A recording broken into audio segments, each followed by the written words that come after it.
Straight cook you motherfucker.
What's good, what's good, what's good, fam? It's your boy, the Wall Street Trappin, man, and welcome to another amazing episode of Trappin Tuesdays, man. Yo, Jose, it is episode 40.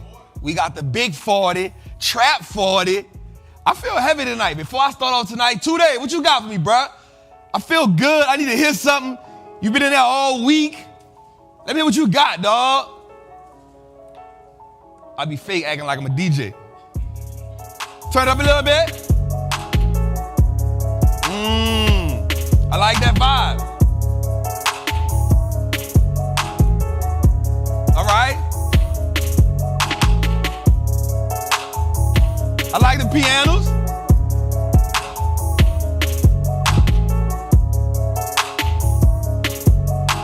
Jose, what Toodle's eating? Pasta? Toodle's eating pasta? Hey man, listen man, this is another amazing episode of Trappin Tuesdays, man. This is episode 40. I want you to understand that we gotta shift some things around tonight. I want you to understand that today I had an idea about what does real freedom look like. I know we paint a picture based off what we hear other people say it is. But then I had to ask myself, what does it look like as a collective? So I sit back and I ask myself, what was the vision when you understood that where you were was nowhere near what you aspired or where you aspired to be? And when you understood where you were was nowhere near where you aspired to be, what was the chemical reaction that caused you to act? And so I sat back and I thought about myself for a minute. And I said, when I was in prison, what was it in me? What was the moment that made me realize this wasn't the life for me? Because mind you, in prison, you often hear people say, I got another Jose in me. I could do another 10 years. I could do another 15. Now that may sound absurd to somebody who ain't in prison, but I promise you, that is the talk on the yard. I could do another 10, this ain't nothing. I could do another 10 on my head. And at one point, I felt like, yo, I'm 18, I'm 19, I could do another 10. I get home, I'll be 26. But then something happened. Something triggered. Some kind of emotion clicked, and I said, you have lost your goddamn mind. This can't be life. And I remember one day I told myself, I just want to get in the tub while being in the shower with 7 men. And it's crazy because in that moment I realized, damn, freedom. But that was my reality. What is your reality?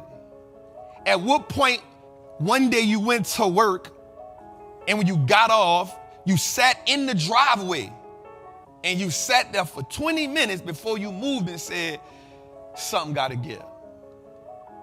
What was it when you looked at the bill and you got financially frustrated like, damn, something got to give? Or maybe it was the time when you woke up that morning, you hit the alarm, you roll back over because in your mind you say, I ain't going today.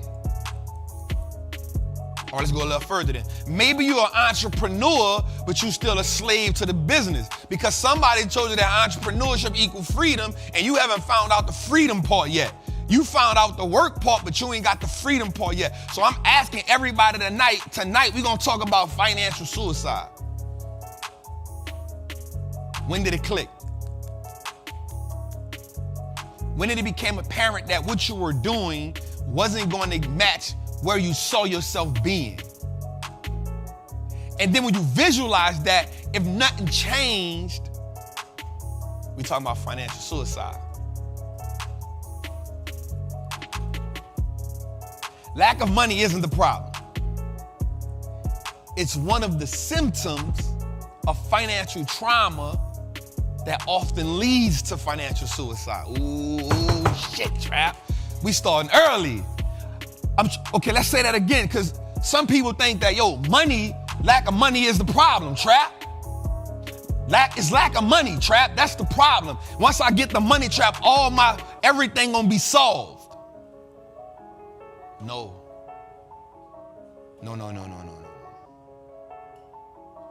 Lack of money isn't the problem. It is the symptom of financial trauma that often leads to financial suicide. Okay, Trap, let's dig into that for a little minute. When you have a cold, there's symptoms that lead up to that. One of the ways I know I'm getting sick, if I start sniffing, my nose start running, those are symptoms of a bigger issue. Lack of money is a symptom of a bigger issue because we know for sure that there is truly no such thing as lack of money in the world where they print money willingly.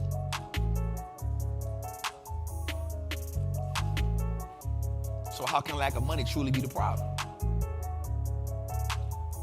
What is the true issue? Because that is only a symptom to something. So I come to you tonight out of love.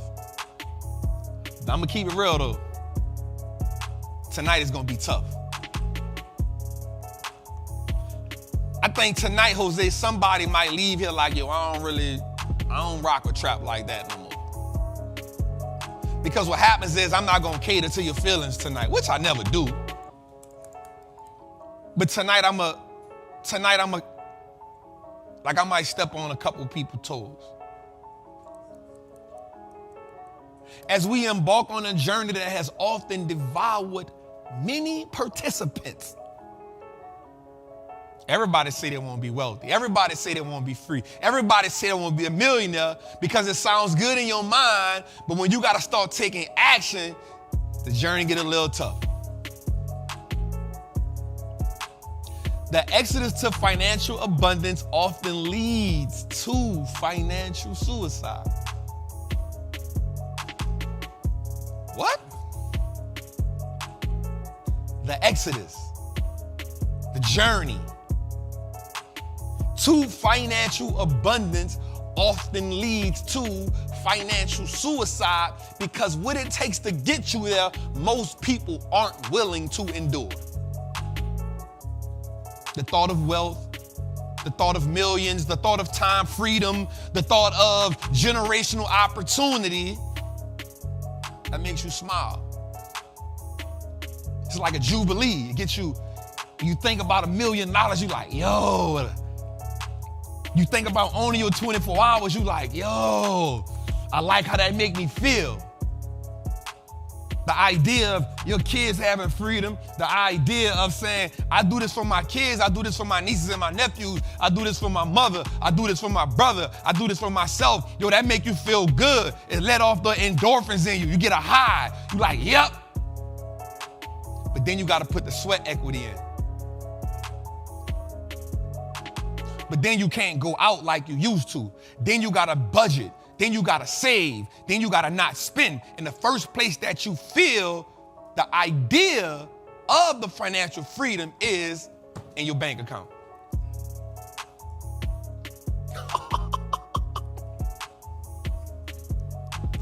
The first place you feel it is in your bank account. Because you thought once you started saving and once you started investing, you thought you was gonna see the bank account climb. Newsflash, when you start saving, when you start trying to invest, most stuff start happening.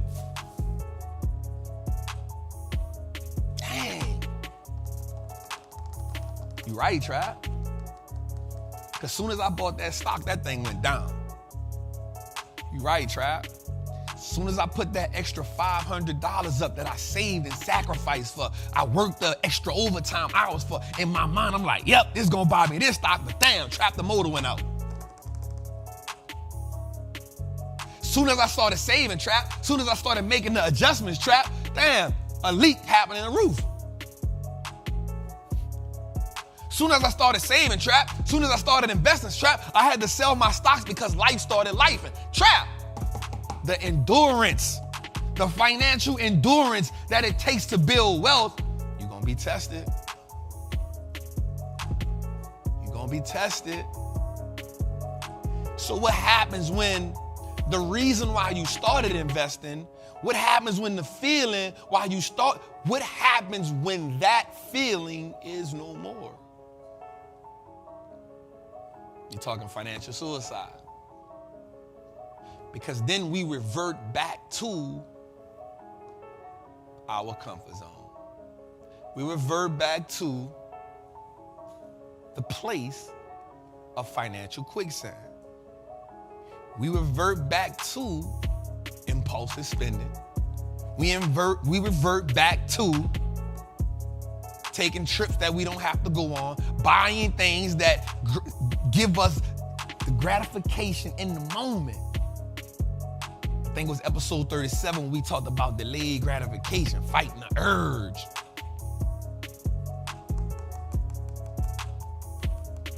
The reason I said lack of money isn't the problem. The reason why I say it's the symptom is because Jose, this is about to be good. I love when I have these epiphany moments. Think about this. Judas betrayed Jesus for 30 pieces of gold, silver. But he killed himself before he got to spend even the inkling of it. He thought it was a lack of money while he betrayed his homie. But deep within, there was a whole nother issue going on. There was a whole nother reason that he didn't even tap into. He thought getting the money was going, I betrayed my homie, I feel bad about it for a minute, but guess what? I'm about to go splurge. Little did he know before he got an opportunity to splurge, he hung himself. Because he never dealt with the deeper issue that he had going on. So what I'm telling you is, before you can truly build wealth, before you can truly say generational wealth is the goal, before you can truly say, I'm gonna change my family last name into an asset, before you truly say, I'm gonna be a millionaire, you gotta ask yourself, what are the deeper issues? Because I'm seeing the symptoms. It's the reason why I've been broke for so long. It's the reason why I've been living paycheck to paycheck so long. It's the reason why I can't get ahead. It's the reason why my credit score the way it is. It's the reason why I can't get the house yet. It's the reason why I ain't bought the car yet. It's the reason why I ain't moved financially where I want to go in life. It ain't lack of money. Jose, they not gonna like me tonight. Everybody talking about lack of money. The people $31 trillion in the hole. They be printing money at will. So we already understand it ain't lack of money, and it damn sure ain't lack of assets. So what are the underlying issues personally that we haven't dealt with?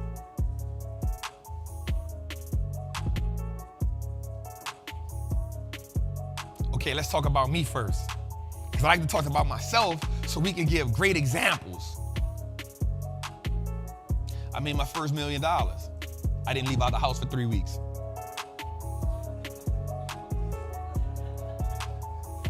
sat on the sofa. I was petrified. Because in my mind, I thought everybody around me knew I had made $1 million. But I'm the only one looking at the account. I looked at it every day. I didn't even think it was real. I said, man, I really made $1 million? I thought that ain't real.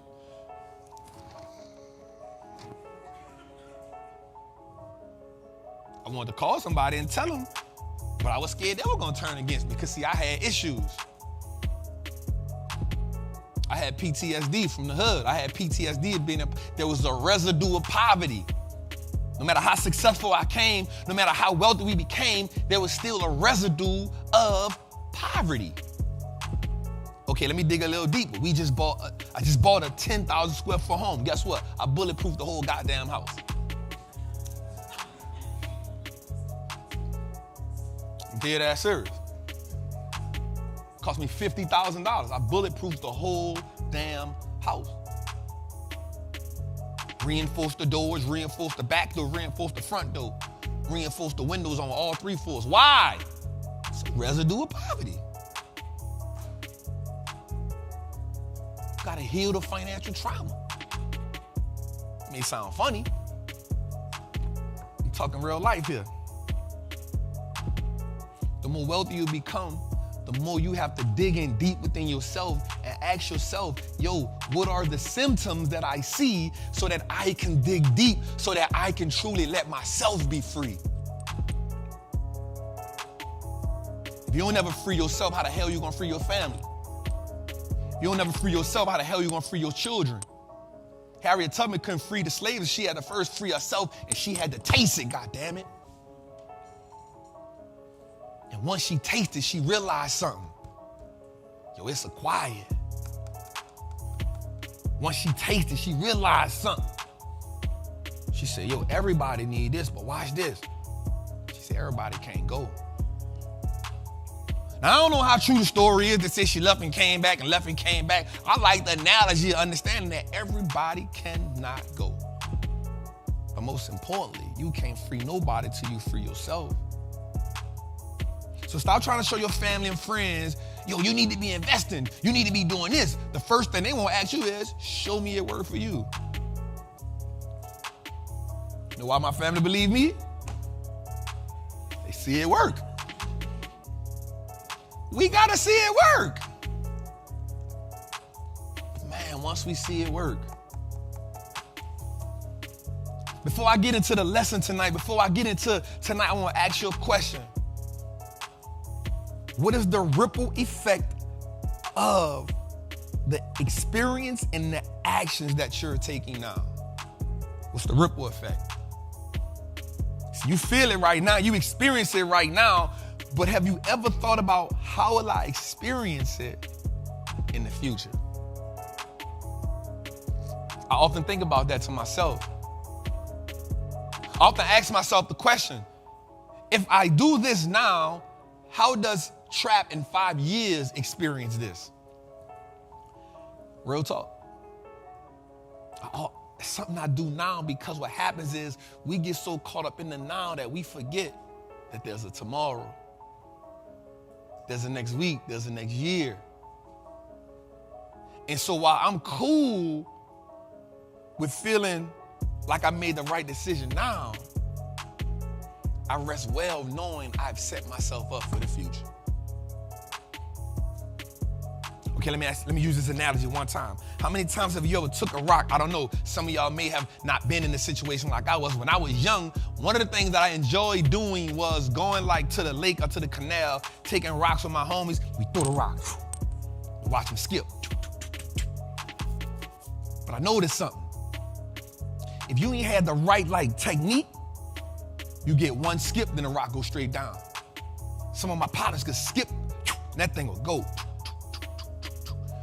Some of them could skip all the way to the other side. And I would be like, damn, bro, how you do that? They talk about, it's in the wrist, it's in the wrist. So let me ask you a question. You're the rock. Life is the river. How many ripples are you leaving? Are you leaving one ripple and then you going to the bottom? Or can you leave enough ripples in the lake to affect generations? Do you have the right technique that'll get your rock to the other side? When I say rock, I ain't just talking about the rock. I'm talking about the wealth rock. I'm talking about, do you got the technique to skip that thing across the water? Do you got the technique to make the wealth go from generation to generation to generation to generation to generation? Or does it stop with you? If it does, you got to heal the symptoms. What's good, man? It's your boy, the Wall Street Trappin, man. Welcome to episode 40, man. Let's clap for that right quick. Shee. Man, listen, man, if you on this Instagram live right quick, you need to meet us on the Wall Street Looks Like Us Now network. Jose, we are 20 minutes in it. We have 1,500 people. How you feel about that, bro? I like that. I like that. They're in the chat going crazy. So listen, man, if you leave this live, go meet us in the YouTube live and let us know you're here. Say, I'm here. Let us know you're here so we can see you. And so once we see you, we can acknowledge you. I'm going to holler at y'all. I love y'all. I'm going to catch y'all next time. Oh, let me let y'all know something right quick, though. Live audience, how y'all feel? Got the live audience in the building. You playing? You dig? Our next show is May the 20th. What was it? May the 23rd is our next show live, yo. And I'm going to make an announcement right quick. L, can I make the announcement? Can I make the announcement? Goddamn. All right, y'all got to get on the live. I can't let y'all hear. Y'all ain't here. I'm going to let y'all go. All right, y'all, so we have just secured, we're going on an 8-city tour. We're going to do Trappin Tuesdays on 8 cities, yo. And we doing it on Tuesdays. So it's going to be so phenomenal. It's going to be amazing.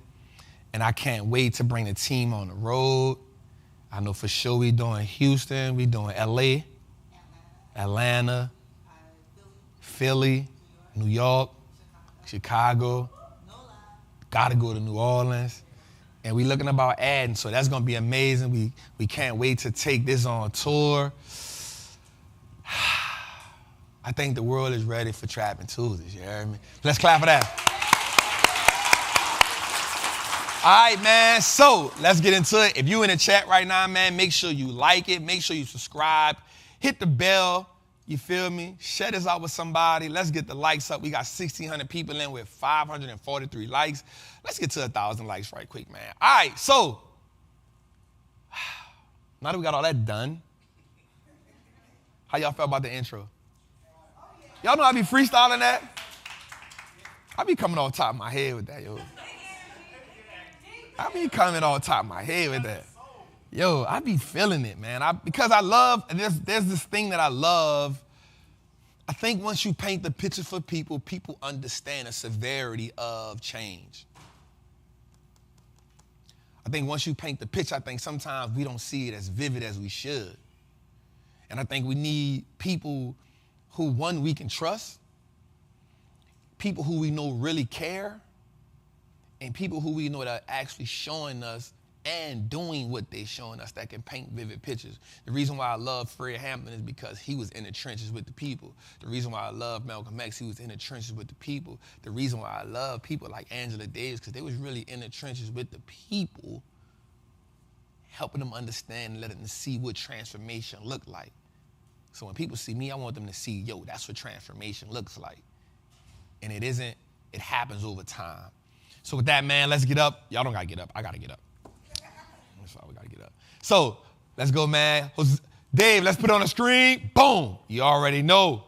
Check it out, y'all. I am certified Wall Street trapper. I am confident in my ability to make great investments. The stock market is a machine that prints money, and I am more than capable of operating that machine. Now, not only will I free myself, but my family will eat for a lifetime based on the information I apply today. I love that part. I'm a money maker and a wealth builder.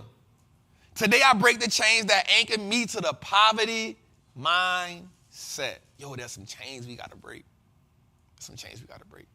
My ancestors will smile now because I've turned my last name into an asset. Yo, that feels good. That feels good. My family's purchasing power will increase indefinitely. Today I make the declaration that no longer will I be a slave to money. No longer will the generations behind me inherit lack. No longer will I submit to selling my time for money.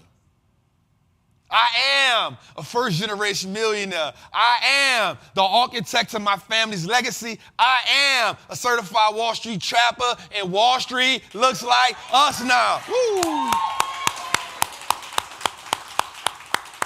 I love that. I love how that feels. I love how that feels. I love how it feels, Jose. All right, man. So first segment is word on the street, man. Y'all know we like to just get busy. Everything was down today. Everything was down today. But I don't want us to fear that. I want us to fear the markets being down. Here's what I will say. Dave, let's go to, I'll be just skipping slides, I ain't gonna lie. Dave, let's go to finding your range. Nope, let's go to finding your range, Dave. Finding your range. Can we find that one? Boom. Here's what I want us to understand. Oh, y'all like that? Shout out to my dog, Steve, yeah? I told him to do that. I said, Dave, this is what we need right here. So here's what I want us to understand.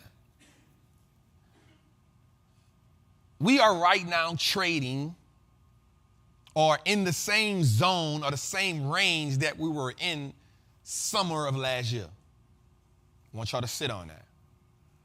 Remind y'all, I've been saying this is a market where we'll see ups and downs, but it'll move within that same range. The range was 3,800, 4,200. I said we're going to be in that range for a while. So if we look at it, watch this. Support and resistance, support right now is at 38.91. Resistance is right at 4,200. What does that mean, Trap? That means that the market sellers are coming. Can we get a whiteboard right quick? Whiteboard me. All right, so some sellers will come in, and sellers will say, yo, they want to take profit. Because first we got to understand the catalysts and the things that's still at play. Once we understand the things that are at play, we can understand now why the market is moving in a certain type of way. Does that make sense? Right, so once we understand the things that are at play, we can understand why we in a certain range. All right? So let's get in this range right quick. We're not plugged up. Here you go. I got you. Yep. Shout out to Gindy. Shout out to my people, man. They make sure we good. All right. Move that. All right, cool. All right, so y'all probably in a bad spot. It's all right. I'm going to work for y'all. I'm going to work with y'all. I might. Well, good. All right, so we're gonna talk about this range right quick, and I want y'all to see the range. We good? Yep. So, are we here? Make Dave and them get that up so they can look over there. All right, you got me, G? All right, so we look at the range. Let's look at it like this. So if this 38.90, let me do this like this. So we're talking 38.90, and then we're talking 4,200. Draw a line here. So what the market has typically been doing is sellers come in. Let's say the market runs up. It hits this range right here. Sellers come in and feel like, yo, we've got enough profit. We need to get out. That makes sense? We got enough profit. We need to get out. So they get out, and they may do this. Right? So this range here may be 39 to 41. Does that make sense? All right. So now what happens is the market's saying, if some good news happen, we'll run here. May even go above, but not much. But once we come here, the market starts to anticipate what? Bad news.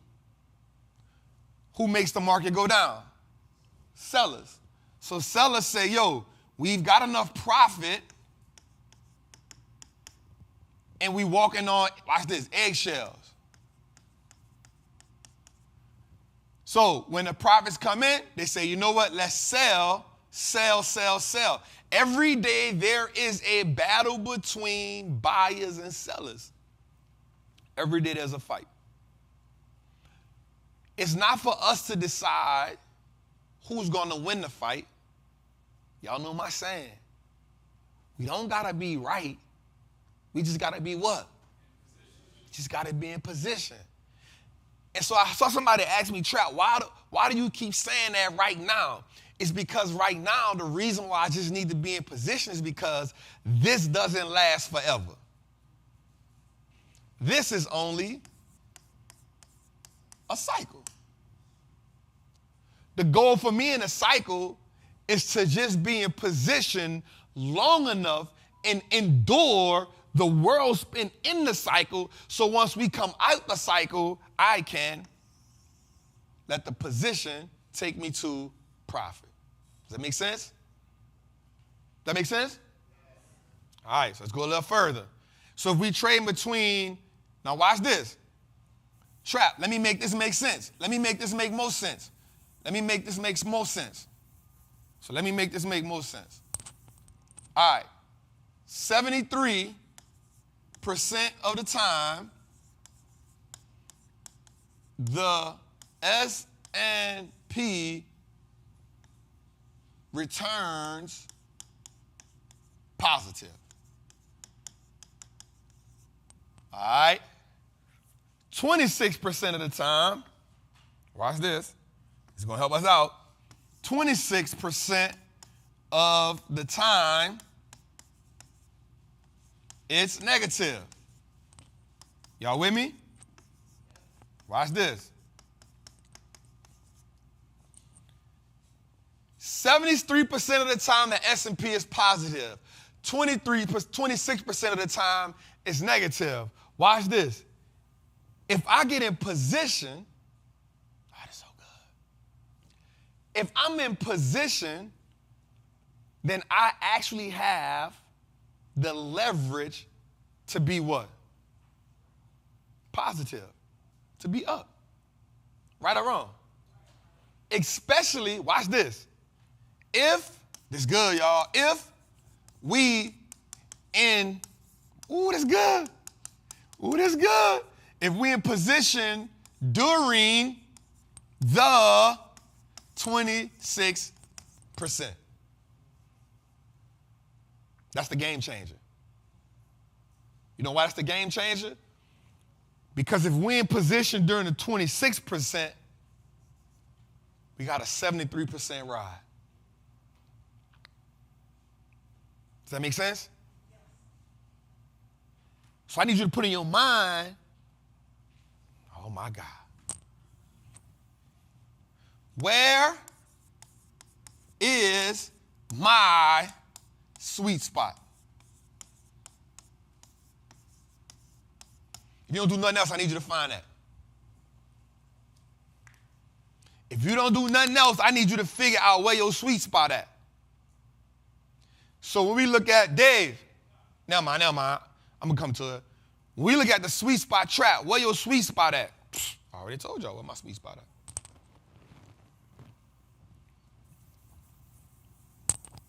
How y'all feeling?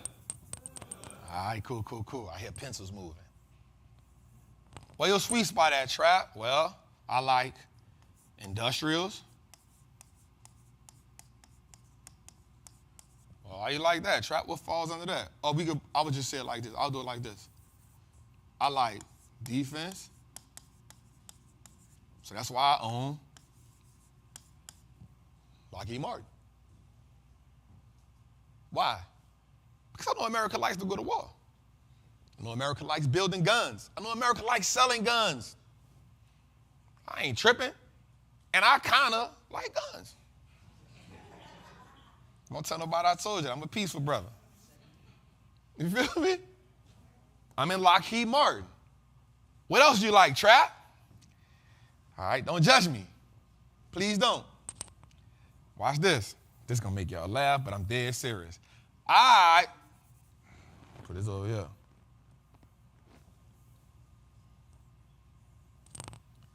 I like selling things wholesale. Take it what you want. Do what you want to do with it. So that's why I own what? Costco.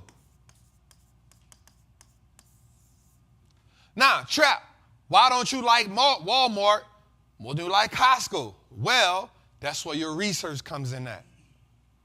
You find your sweet spot, and then you find a company that best celebrates you while you're in that position. Does that make sense? Well, Trap, why don't you like BJ's? Well, when I did the research, I figured out that Costco had better margins than BJ's. I figured out that Costco had better margins than Sam's. Not Walmart, but the Sam's version of Walmart. Y'all with me? So I just was in position. Okay, let me go a little further. Listen, y'all can judge me all you want. This is a no judge zone. We trappers. We just legal now. All right? So nobody don't judge me. I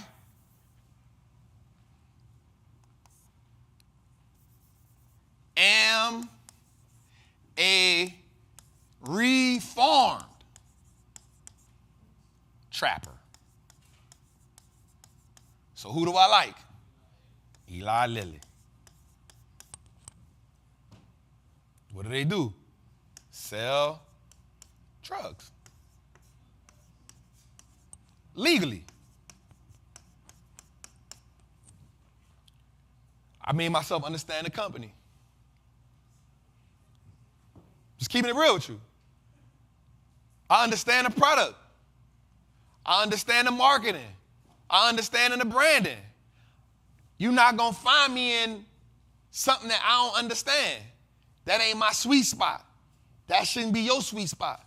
Now, if you come to me like Trap, I know about X-raying. I'm going to say, bet.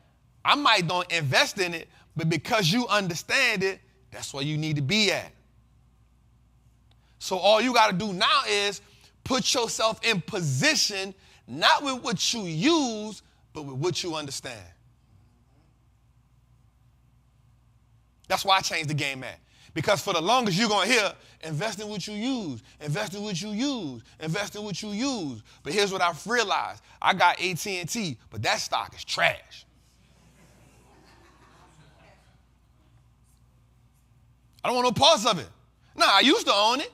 Because when I got in the game, guess what I did? I followed the same thing what everybody was saying. Well, invest in what you use. So I wound up holding the stock, and it went up to $28. And then from 2018 to now, it has went from $28 to $17. They suspended the dividend. Then they cut it for a reason. The stock, $18. The dividend is 5%. That tells me what? That's a dividend trap. Why? They got so much debt, they don't got no earthly business paying me 5% dividend. They need to use that money to pay the debt down and use it for growth. But because they got a CEO that don't think like that, guess what? I'm cool. You can still think like that. I'm going to just move my money because I don't love no company. I just flamed it. They don't even know it, Jose. They don't even know what we just did just now. That was a cool flame. That was a cool flame. A Michael Jackson flame, man. Thriller jacket flame, bruh. You feel me? Are we making sense? All right. What I need y'all to do is I need you to be in position.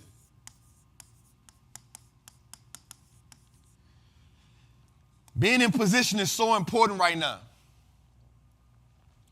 Being in position is so important right now because what will happen is after we get out of this cycle, the thing that you are going to say the most is, I didn't buy enough. The thing you're going to say the most is, I should have bought that then. Now you're trying to buy while the stock up 80%. Now you DMing me like, Trap, is that a 52-week high? What should I do? I'm going to say, bruh, queen. So the best thing I need you to do now is be in position. I heard somebody say we are in a bear market, bull market. I don't believe that.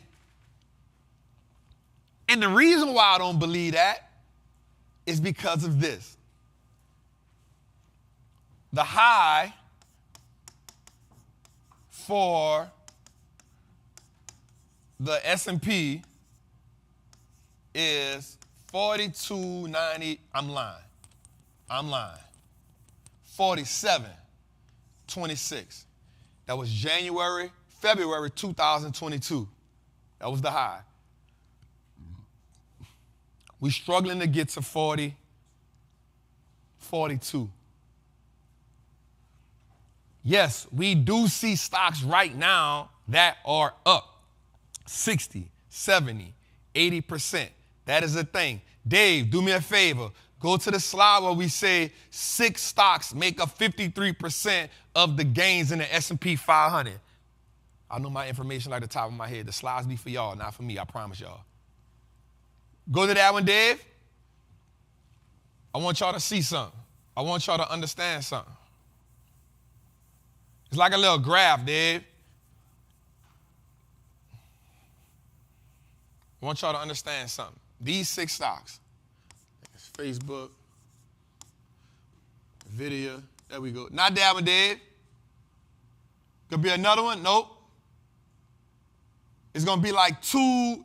It's going to look like 2 little things, something like that. I don't know. 2 little rectangle things.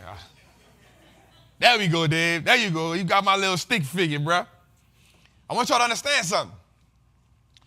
6 stocks make up 53% of the gains in the S&P 500. Same 6 stocks make up 54% of the gains in the NASDAQ. What happens when you take those 6 stocks away?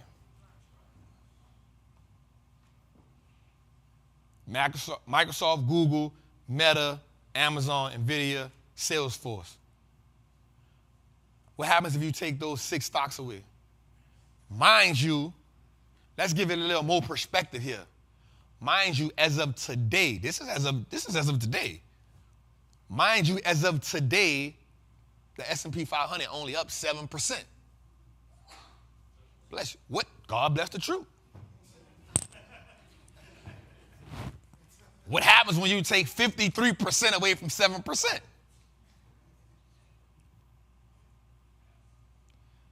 So while it looks good at the top, it looks good from a return perspective.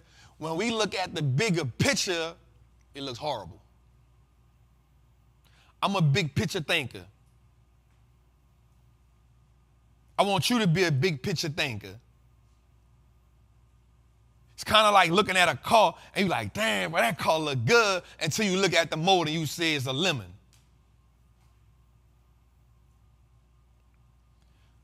There's too many variables in play right now. But what happens is during every bear market, there's always a rally.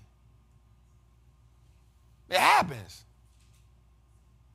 But if we look at where we come from 47.26. We had 38 something, 39 something, 4,000, struggling to get to 41. That's a long way to go.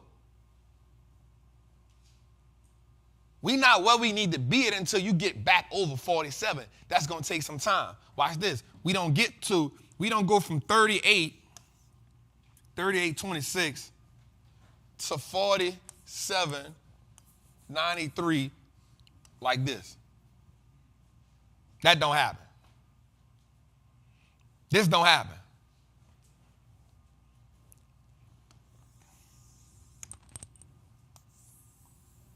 What we get is 39,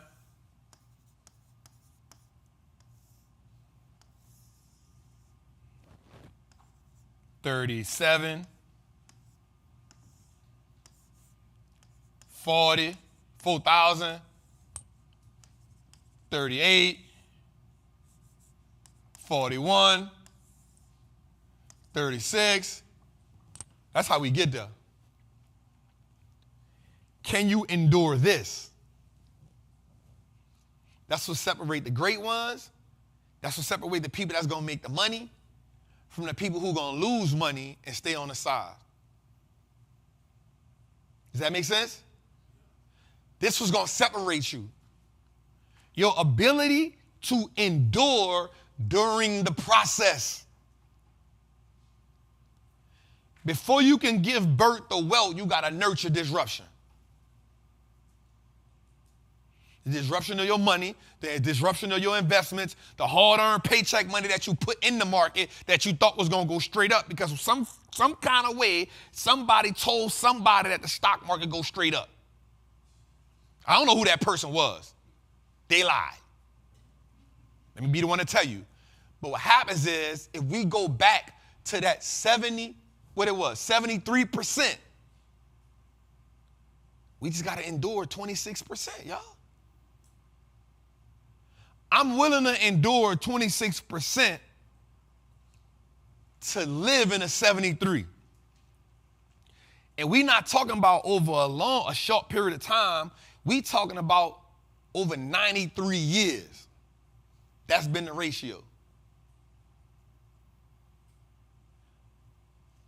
6 stocks are responsible for 53% of the gains in the S&P, 54% of the gains of the NASDAQ. So that means there's another 400 and something stocks that we can go build positions in. There's another 94 stocks that we can try to build a position in. We ain't got to just ride them 6. And I'm going to be real with you. If you saw me last year, I ain't had none of them. And we beat the market by 13%. I ain't had none of them in a recession portfolio last year. Not now one of them. Because I understood what the market was. The next thing that's going to be essential to you is being able to have 2 different portfolios that operate different during different cycles. Oh, okay. It's a white boy night. Goddamn. 2 days, don't you come out here. Telling you now. All right, so let's look at this. Let's look at this. Let's look at this. Let's look at this. I told y'all we need a long term. We need a mid. And we need a short.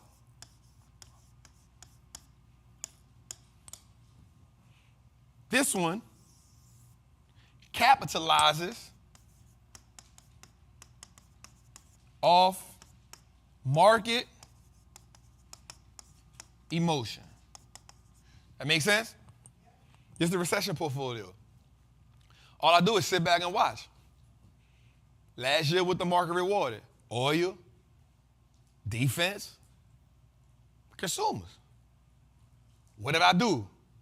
Costco, Lockheed Martin, Exxon, TPL. When we came into 2023, I sat back and said, okay, let me watch the first 45 days and see what the market is doing. What happened? Energy went down. I pivoted. What made the money? Technology. What did I do? Buy Facebook, buy Nvidia. They ran. But then I saw something too. I said, They also reward this consumer discretionary. So what did I do? I went and bought Crocs. Your ability to identify what's going on is going to change the game for you. Stop thinking you can't identify because you're smarter than what you ain't giving yourself enough credit. I stopped going to school in the 10th grade, but guess what? I can identify patterns. I know one thing, when an iPhone drops, guess who's going to have a whole line around this store? Do we not know that? Do we not know that? Okay, when Jordans drop, if you don't get them first, guess what? Somebody going to resell them to you. Okay, let me go a little further. When Beyonce dropped the concert, if you don't go get the ticket in the beginning, somebody going to charge you an arm and a leg for more than what you already understand market cycles. You already understand supply and demand. Give yourself credit for being smarter than that. You just not familiar with the process. That's just because you ain't been playing the game long enough. So that means the only thing you got to do is what? Play the game. Oh. All right, midterm. How we feeling? All right, midterm. So this one, I'm trying to rotate this every year. Midterm, I'm out a year, 3 years. What can I see? What can I buy that I see that has potential in the future? So when I'm looking midterm, I'm like, all right, what do I see the market shifting to over the next 2, 3, 5 years? The midterm is probably the hardest one. And the reason why is because you're going longer than a year. You're going longer than a year, but then you also going longer than 5 years. Does that make sense? So you're trying to ask yourself, all right, what is the market now adapting that can be pivotal to the future? Okay? It's kind of like buying Tesla in 2015. You saw the pivot happening, but they was the only one right there. This is why Kathy Woods made so much money. This is why all it takes is, Warren Buffett said something that was so amazing. All you got to be right is one time. You just got to be right one time. That's what made me start making my portfolio small. I don't need 40 stocks. I just need a good 10 of them, and I can kill a market. So here's what happens. In 2015, 2014, Kathy Woods said, yo, this company is going to change the world. So she went all in on it. It didn't play out till 2019. It became a $2,000 stock. She said, God. She bet the house on it. And then she has a futuristic outlook. But she was right. She killed them with one play. She killed them with one. Now, she diversified, but she was like, yo, this goose right here going to lay some golden eggs. But she saw the world changing. Your biggest tool is being able to see what's ahead. And not just, watch this, y'all, the emotion and the data got to marry. Okay. I won't write, I won't move, I get excited, y'all. All right, so let's go. Why am I thinking, what the what? There we go, I must have was hitting it too hard. All right, watch this. Watch this. Watch this. Emotion alone is suicidal. That make sense? Because emotion without data means you have nothing to back up your thesis. But hope. Hope is not a strategy. We understand that? We can't hope that the stock go up. We can't hope that this is a good investment. So if I ask you, why did you make that investment, and you don't have what? 5 reasons, you shouldn't be there. Y'all know my thing. I need 5 reasons why I need to buy it, and at least 3 to 5 reasons why I don't want it. Because now the reasons why I want it has to overpower why I don't want it. Does that make sense? If all you see is the reasons why you want to buy it, you're missing something completely, and you're going to set yourself up for failure. Does that make sense? So we need to find reasons why we want it, and we got to find reasons why we don't want it. Here's a gem. About to give you some game. To find the reasons why you don't want it, the first thing you can do is go look for the risk involved with the company. They'll tell you that themselves. The company will go to the 10K, go to business, you'll see risk. When you see the risk, they'll tell you all the reasons why they think something can go wrong. All you have to do now is take the risk, look at it, identify all the risks prevalent right now, and did I just help somebody?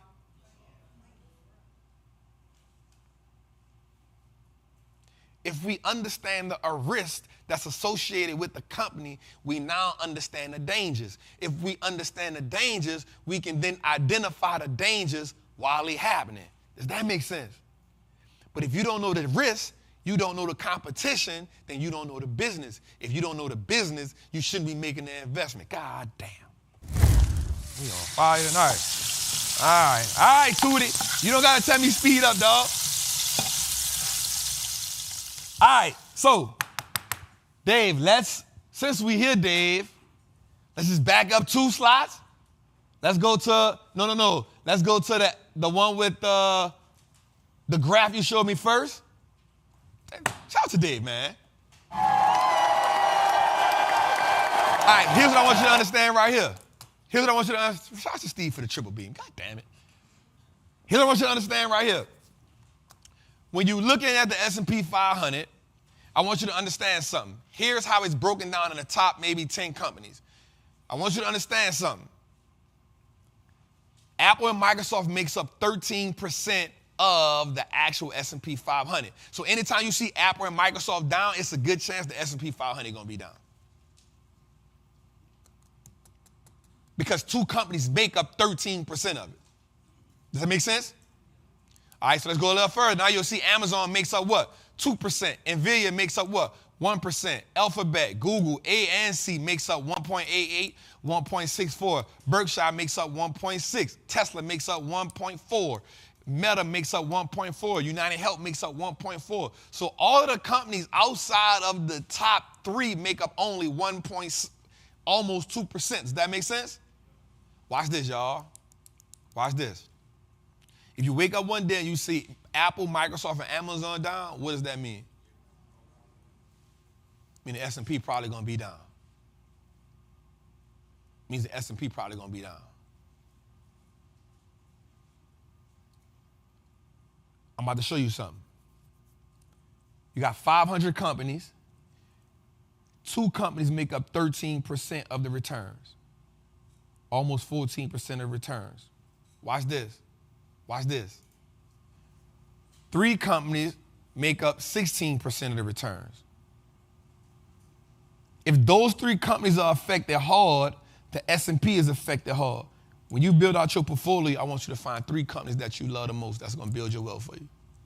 Everybody else is supporting cash. That was a smooth killer right there. If you just own a few companies, that will truly take your account to another level. You just need a starting 5 and 2 bench players. The problem with that is this. Greed kicks in. But Trap, I just like this company right here.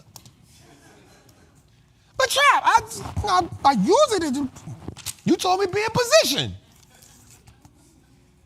You in position with 17 companies.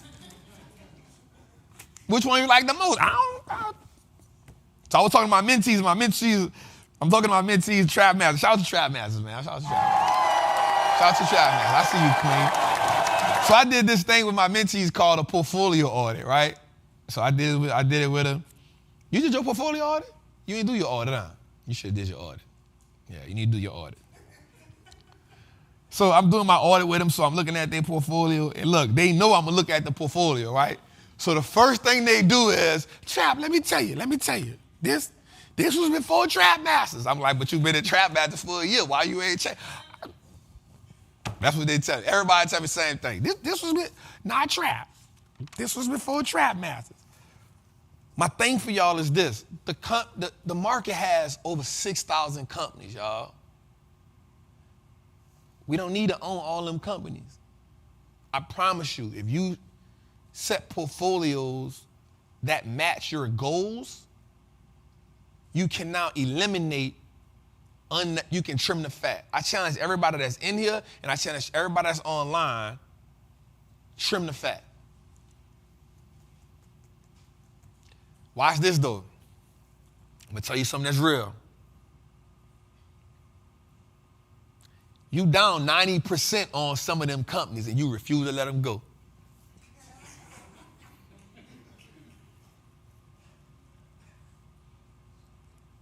Man, Trap, I've been holding it for, bro, you down 99%, fam. That thing ain't never coming back, dog. It's dead, bro. What's the dude's name that was in the water with Rose? Jack. You out of here, Jack. You out. Them organs is gone, bro. Go on, let it go. It's all right. Because watch this. Them losses are a part of the game. Now, I'm not telling you sell everything, but what I am telling you is this. In order to become the Wall Street Trapper, in order for me to beat the market last year by 17% while the market was down, there's a whole lot of losses over the years that took place that I had to identify. Yo, I didn't do the research on this company. Yo, I bought this at the wrong time. Yo, I got this from my partner. He ain't know nothing. I ain't know nothing. I bought it from him. I bought this because it was the old, if you use it, buy it. I had to identify the mistakes so that I don't make them again. You keep making the same mistakes over and over and over and over again, and you ain't rectifying the mistakes. In order to be a great investor, in order to truly play the game the right way, you got to understand why you made the mistakes so you don't make them again. And so a year from now, the portfolio looks completely different. Does that make sense? How many of y'all keep making the same mistake? Nobody don't raise their hand. But everybody portfolio negative.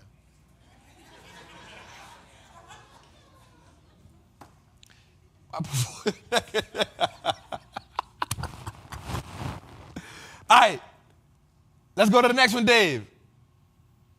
All right, here's what I want y'all to understand. I want y'all to understand how the S&P 500 is broke down. After this, Dave, we're going to go back to the beginning, I promise. This is important for you to understand. So there's 11 sectors in the market. This is how the market is broke down. So you look at the S&P 500. I want you to understand something. Technology makes up 27% of it. All right? So if you're looking at the S&P 500 and you see the technology sector is down, they'll say, yo, technology is dragging the market down. They'll say that. Right? But watch this. What's the next sector that's heavy like technology? Healthcare, 15%. If technology and healthcare is down at the same time, it's a good chance the market going to be dragging. But then you see what's next, consumer discretionary, and then communications. What you need to learn, this is the reason why I'm teaching you this tonight is because once you understand how the S&P is set up, you now start to understand where the profits and the earnings are coming from. Am I making sense? I want you to understand how I set up. I want everybody in here should at least just take a picture of this. And the reason being is because I want you to understand how the market, if you owning the VOO, if you're looking at the VOO or the SPY, here's how it's going down. So watch this. If you wake up one day and you see materials are down, the S&P probably ain't going to move that much.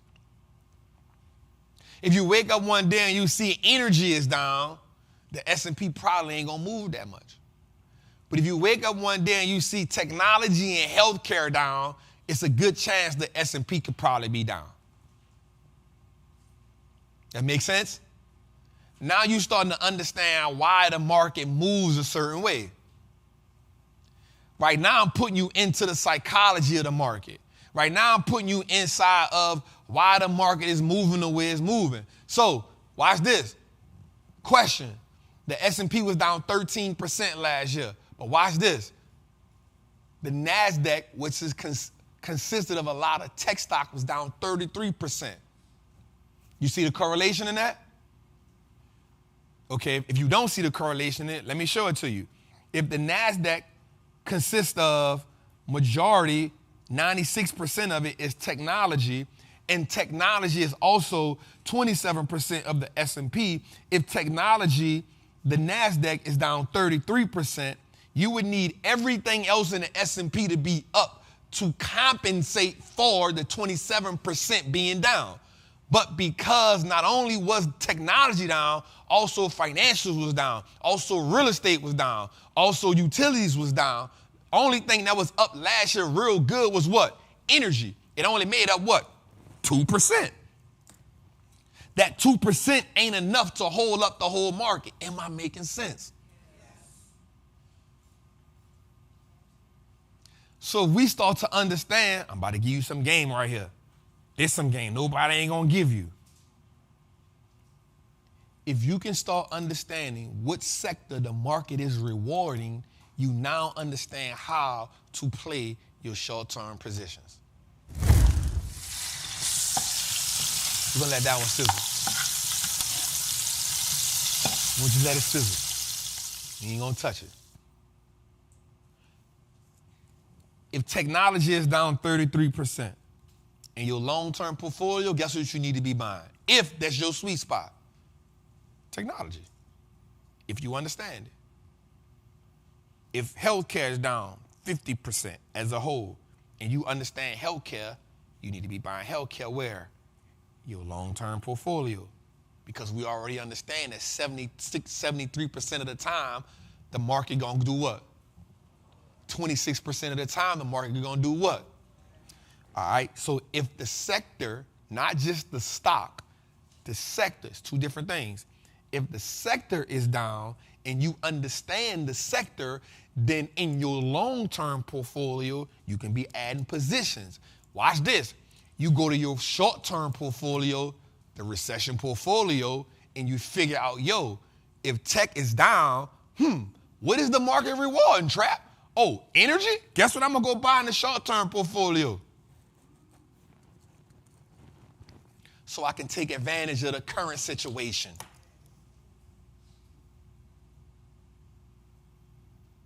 Okay. I wonder if they're getting it right now. I can buy whole for the long term. I'm cool with that. But if I want to take advantage of what's going on in the moment, I'm going to just go say, okay, technology down, long term, I'm going to buy that. All right, if I like industrials, because I like Fastenal, I like United Rentals. Some people don't, like, I love them. I worked in construction. It's easy for me to even understand them. Granger, it's easy for me to understand them companies. Guess what? If I see the market rewarding that and technology down, guess what? I'm going at in my short-term portfolio. I'm going where it's at. The long-term portfolio, guess where I'm going to go? I understand technology. Let me go buy it. I'm going to take advantage of the short term so I can still eat the return. I'm going to also add position to my long term so I can get that. So now I'm being what? In position. Ooh-wee. You want to let that flame? You want to let that flame? Some people ain't getting it. Somebody got to go listen to it again. It's all right. It's all right. I ain't even had to go to the whiteboard for that one, Jose. I saved Gindi. We trapping right now? Trapping. All right, cool. I like it. Let's go a little further, Dave. All right, so watch this. I'm going to stop. Dave, let's go back to the recession portfolio, and then we're going to carry on with our regular scheduled program. I apologize, Dave. I apologize, brother. All right, so first, let's get into what happened today. All right. So today we saw a lot of red, but I'm all right. Let me ask you a question right quick. If anybody in here in Masters of the Triple Beam Team Patreon, anybody hearing that? All right, cool. How many of y'all jumped on the Crocs play? Oh my God. So if you in the Patreon group, I'm mad at you. I am mad at you. Here's why. The purpose of being in a Patreon is to move like Trap. That is the purpose. I'm going to be real with you. The purpose of the Patreon group is to say, yo, I won't be lazy, dog. I'm going to do my research on the side, but Trap, right now, I just won't move how you move. I'm going to let go to fear, and I'm going to just move how you move. This is why I'm here. I'm not here to be saying, yo, I'm about to research that, and I'm a researcher, yeah, Trap, you just bought it, I'm buying it. I'm being real with you. That's what you paying the money to Patreon. Am I lying? You ain't paying the money to just talk to me. You in Trappers Anonymous for that. You in a Patreon because you said, I don't want to do the research, I just want to move. You said you moved that bet, I'm moving that too. Simple. That's what you paying it for. I'm just keeping it real. All right. So watch this. All right, I'm gonna give you how long you been in a Patreon? Oh my God. You should have all that. You should be doing cartwheels up here. You should be like, yo, my bag is running.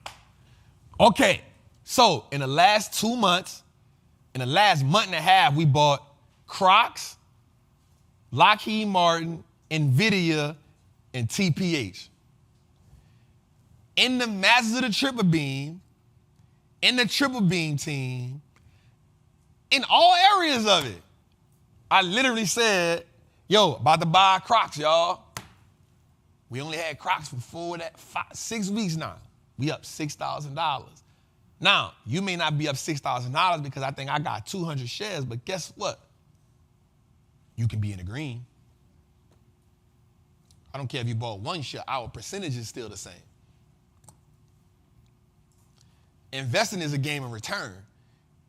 The money gonna vary. If I put 10,000 and you put 1,000 and you put 100, if I'm up 10%, guess what? We all up 10%. Does that make sense? I looked at the Crocs play the other day and I said, bruh, them little rubber shoes is running.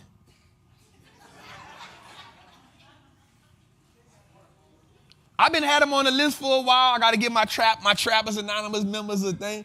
I had already researched it, and I got so many companies on my watch list. I got like 250 companies on my watch list, y'all. Like I literally just I research companies all day. My TV, well, now I be in front of the movie theater. I ain't gonna even lie. I don't move. My channel don't change. I be having the theater on, and I be having the laptop right here, and I just be on CNBC looking, and I go to the triple beam, look at this, go back to triple beam, go to investing.com, go to stockcharts.com. I got like 7 little sites. I go to Barron's, I go to Wall Street Journal, and I just read, research, find companies, look companies up. Well, I don't like that one. Let me do some research right here. That's all I do all day. So people in Trappers Anonymous, they did a breakdown of Crocs, and I say, oh yeah, this company on my watch list. Put it in a triple beam. I saw it was a little off. I went and looked at what is the market rewarding. Oh, they're rewarding this. Company dipped down like 2%. Got them.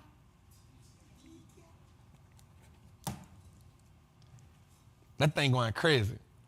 Now, I am faced with a dilemma, and I'm going to be real with you.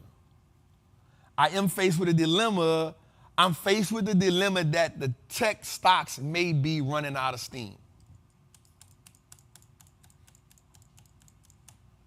I have to watch it because I was up like $3,000 with Nvidia, and I made a lot of money off the option play, but I see it's just going down. I'm still cool with Facebook. I ain't tripping on that. I got out of my SMH call a while back. One of the ones that I do like, I'm going to keep it real. Well, I like all of them. I love Eli Lilly. But see this TPH? It's a sleeper. It's a, why is that on? It's a real estate company. I think I got it as like $25. It don't move a lot, but it moves. It's a safe play. I bought it. What you up? Again, Eli Lilly, I love it. Lockheed Martin, I love it. I'm in a debate. I'm in a dilemma. I'm watching Facebook. I'm watching Nvidia. I may pivot. I'm watching it. All right, let's go a little further, Dave. All right, so in a situation right here, again, so this is technology. I was up, you can see, I was up $7,000 in this thing, and one day it just took it all from me. So I feel some kind of way about that. Turn my mic down. I feel some kind of way about that. Energy, I'm not gonna lie, I may have to just take this. I'm in it for a while, but I may take an L on it, and I'm gonna tell you why I may have to take an L on it. I didn't buy that call because the market was rewarding it. I bought the call because of what was going on with Russia, China, United States, and Saudi Arabia. It rewarded me for a while, and then it turned on me in the last 3 days. And I'm asking myself, I'm paying attention to how barrels of oil, I'm paying attention to that part of the news. Being transparent. Apple, Ulta, XLK, I'm in my bag doing what I do. If you in Master the Triple Beam, or that I told you we sold We sold the Nvidia stock up $1,000. It was up like $4,000. And then I said, y'all, we about to get out this Nvidia stock. We got out of that 65. It ran up to 70 something. I wasn't panicking. I was like, yo, I'm good. I ain't tripping. It went back down. I think it's at like 68 now. I told him, I said, yo, I think it's going to go down to like under 260. I think it will. I just think it ran out of steam. It's up. The Nvidia is up freaking 80-something% in the first quarter. If it stayed at that pace, then that means it'll be up 100 and some percent at the end of the year. I don't see that happening. So I took the $1,000. I went about my business. I wasn't really tripping. XLK, I'm down $1,800. I'm going to watch it and see. I think tech may have been running out of steam, but also I know this. Remember what I told y'all. The market is trading in the range. I don't feel like the market is about to bottom. I feel like we're in a range where the market is going to go down 3, 4, 5%. It'll touch that maybe 3,900, and then we'll go right back up to 42. That makes sense? We trade in the range. Ulta Beauty, I'm not mad at that. Apple, I'm not mad at that either. We got the 155 call. If you in the triple beam team, you got all in with me. So you should be up on 2 out of 3 calls. You did good. And every time I make a move, I always say, hey, y'all, you can leave right here. We can take profit right here. So unlike most people, they just leave you in the blind when they leave. I tell you, yo, we can take profit right here. We can go. We can move. So it's on you. All right. Shout out to the master of the triple beam. Shout out to the Recession portfolio. Go back one day because I want you to see something, y'all. Go back one. Watch this. In this year alone, the recession proof. So last year, we was up 17% at the end of the year. Right now, we up almost 13%, and the S&P 500 is only up 6%. I want y'all to just take note of that. Don't let that go too far over your head. Last year, the market was down 13%. We beat the market by positive 17%. This year, the market is up 6% right now, 7%. We up 12%. Before today, we was up 14%, about to hit 15%. Your ability to understand the market and not panic, it's what's going to make you profitable. You can still do buy and hold and win in this game. You can still do short term and win in this game. It's being able to understand what's going on. Am I making sense? I ain't gonna stay there too long. Let's go, Dave. All right, so right here, companies, all right, so we got earnings season right now. Companies are actually beating earnings, but the thing they're beating earnings, but what they are doing is they're lowering guidance. Right? 70% of companies that are already reported have won, but they've lowered guidance to win. Does that make sense? All right, let's go a little further.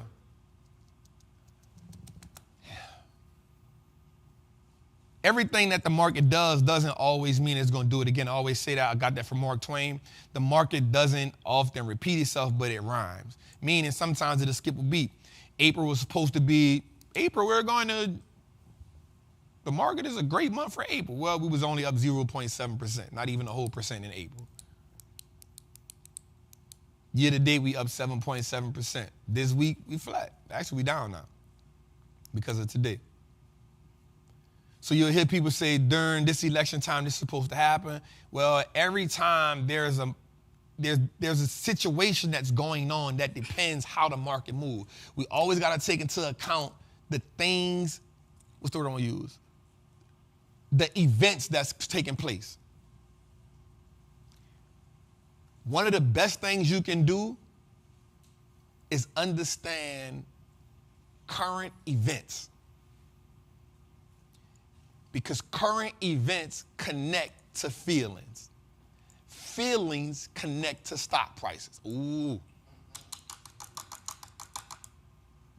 Current events connects to feelings. Feelings connect to stock prices. Did that make sense? Why I ain't see y'all write that down? You're supposed to write that down. That's a triangle. That's your triangle. Current events create emotion. Emotion moves stock prices. Does that make sense? Current events. What's going on? Watch this. Banks reported 60 billion in deposits being lost. What happened? The stock went from $13 to $6. They had to stop hope. They had to stop it from trading. Events create emotion. Emotion moves stock prices. That's a clip, Jose. Just a little short one. Boop. Y'all understood that? All right, let's go a little further. Let's go further, Dave. All right, right here, this is where we look. So Q4 2022, year over year, down 10%. Q1, so this is big tech earnings. So this is earnings in technology. Earnings are going down. Now watch this.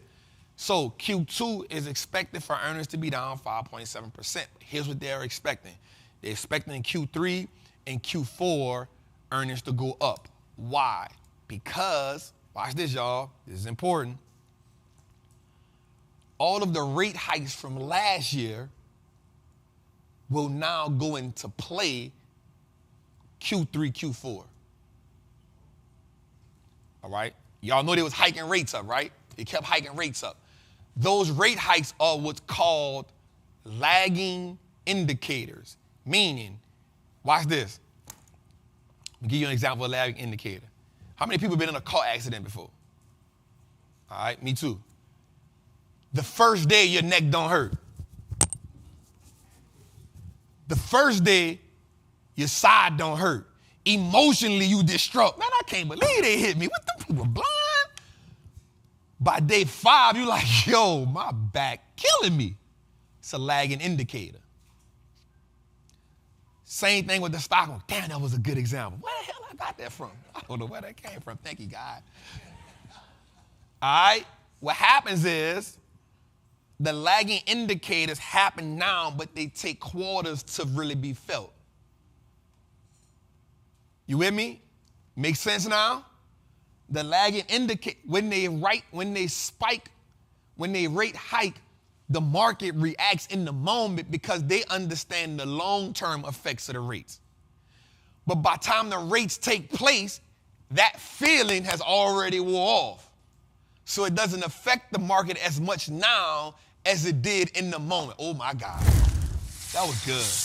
That was good. Does that make sense? So the reason why we can see the market doing good, projections aren't always real. The reason why they can project Q3 and Q4 to be good is because the rate hikes have now come into play. The emotion of the rate hikes aren't the same no more. They've now already acclimated to what they're going to do. And here's what happens. In rate hikes, tech sectors often perform better in those economic environments. Banks usually perform worse. Does that make sense? You nod, but do it make sense? The reason why banks usually perform worse is because rates are up, it's harder for them to do what? Loan money. How do banks typically become successful? So if they can't loan money, you got an issue. Here's why I personally I think banks will do better but won't outperform, not because of rate hikes, but because investors have moved over to bigger banks because they're scared to be in small banks. So the rate hikes won't affect them. They will affect them, but fear may make them perform better. Does that make sense? Because the fear of people moving from little banks to bigger banks, which they now evening off now, what happens is Chase a week ago reported another extra $50 million in deposits. As a mark my words sector, Trap said what? Chase Bank gonna benefit from this the minute it happened. 4 weeks later, Chase Bank says we got 50 billion more in deposits. I'm not smarter than you. That's simple. If they got a house on fire over here, I'm gonna leave the house. I'm not gonna stand in a burning building. I'm gonna go look for safety. That just makes sense. Who in the small banks? People that don't got a whole lot of money. I'm holding on to my $5,000, $10,000. You losing money. I'm about to leave from over here. People not even in SVB moving their money. Your money ain't even over there. I don't know, Trap. You feel what I'm saying? So that's just me paying attention to the market saying, yo, more people, and I'm not saying this in a crazy way because more people who are in credit unions and banks like Regions are people who go work 9 to 5s.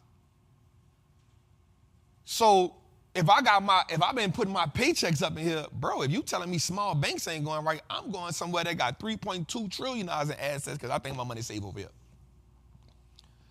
Chase is the biggest bank in America. Next one, Bank of America. I'm not saying they good or nothing, but I'm just saying, you know they got more money than Regions.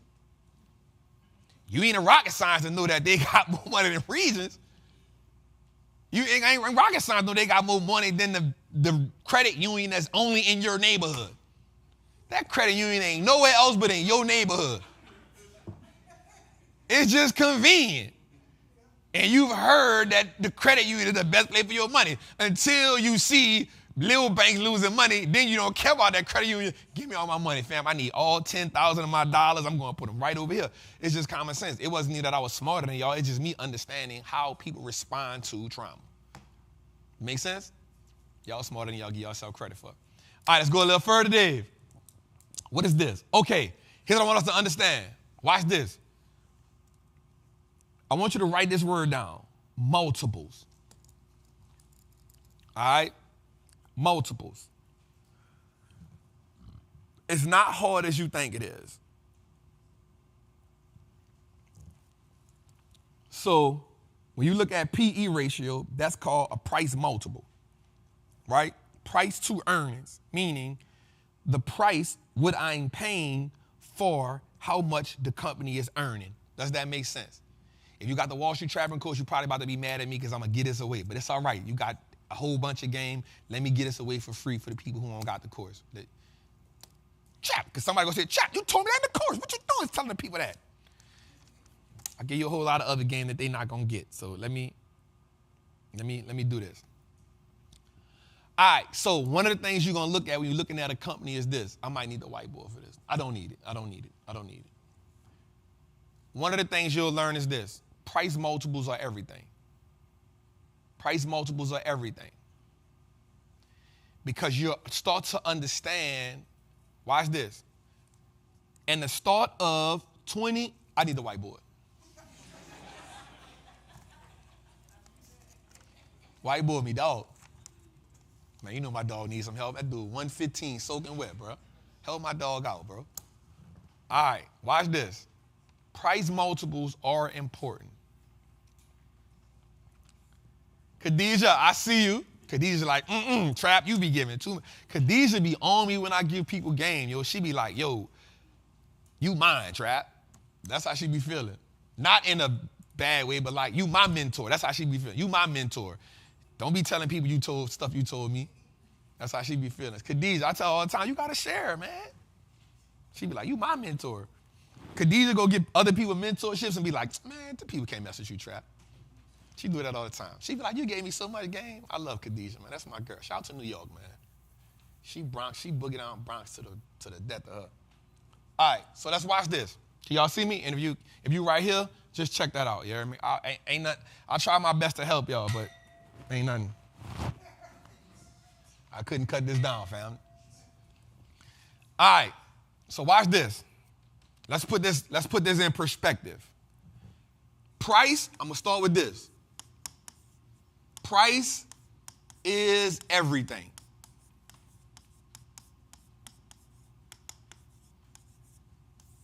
Price is everything.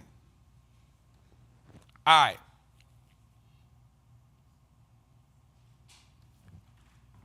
A great stock isn't a great investment if you pay the wrong price for it. Does that make sense? Here's why.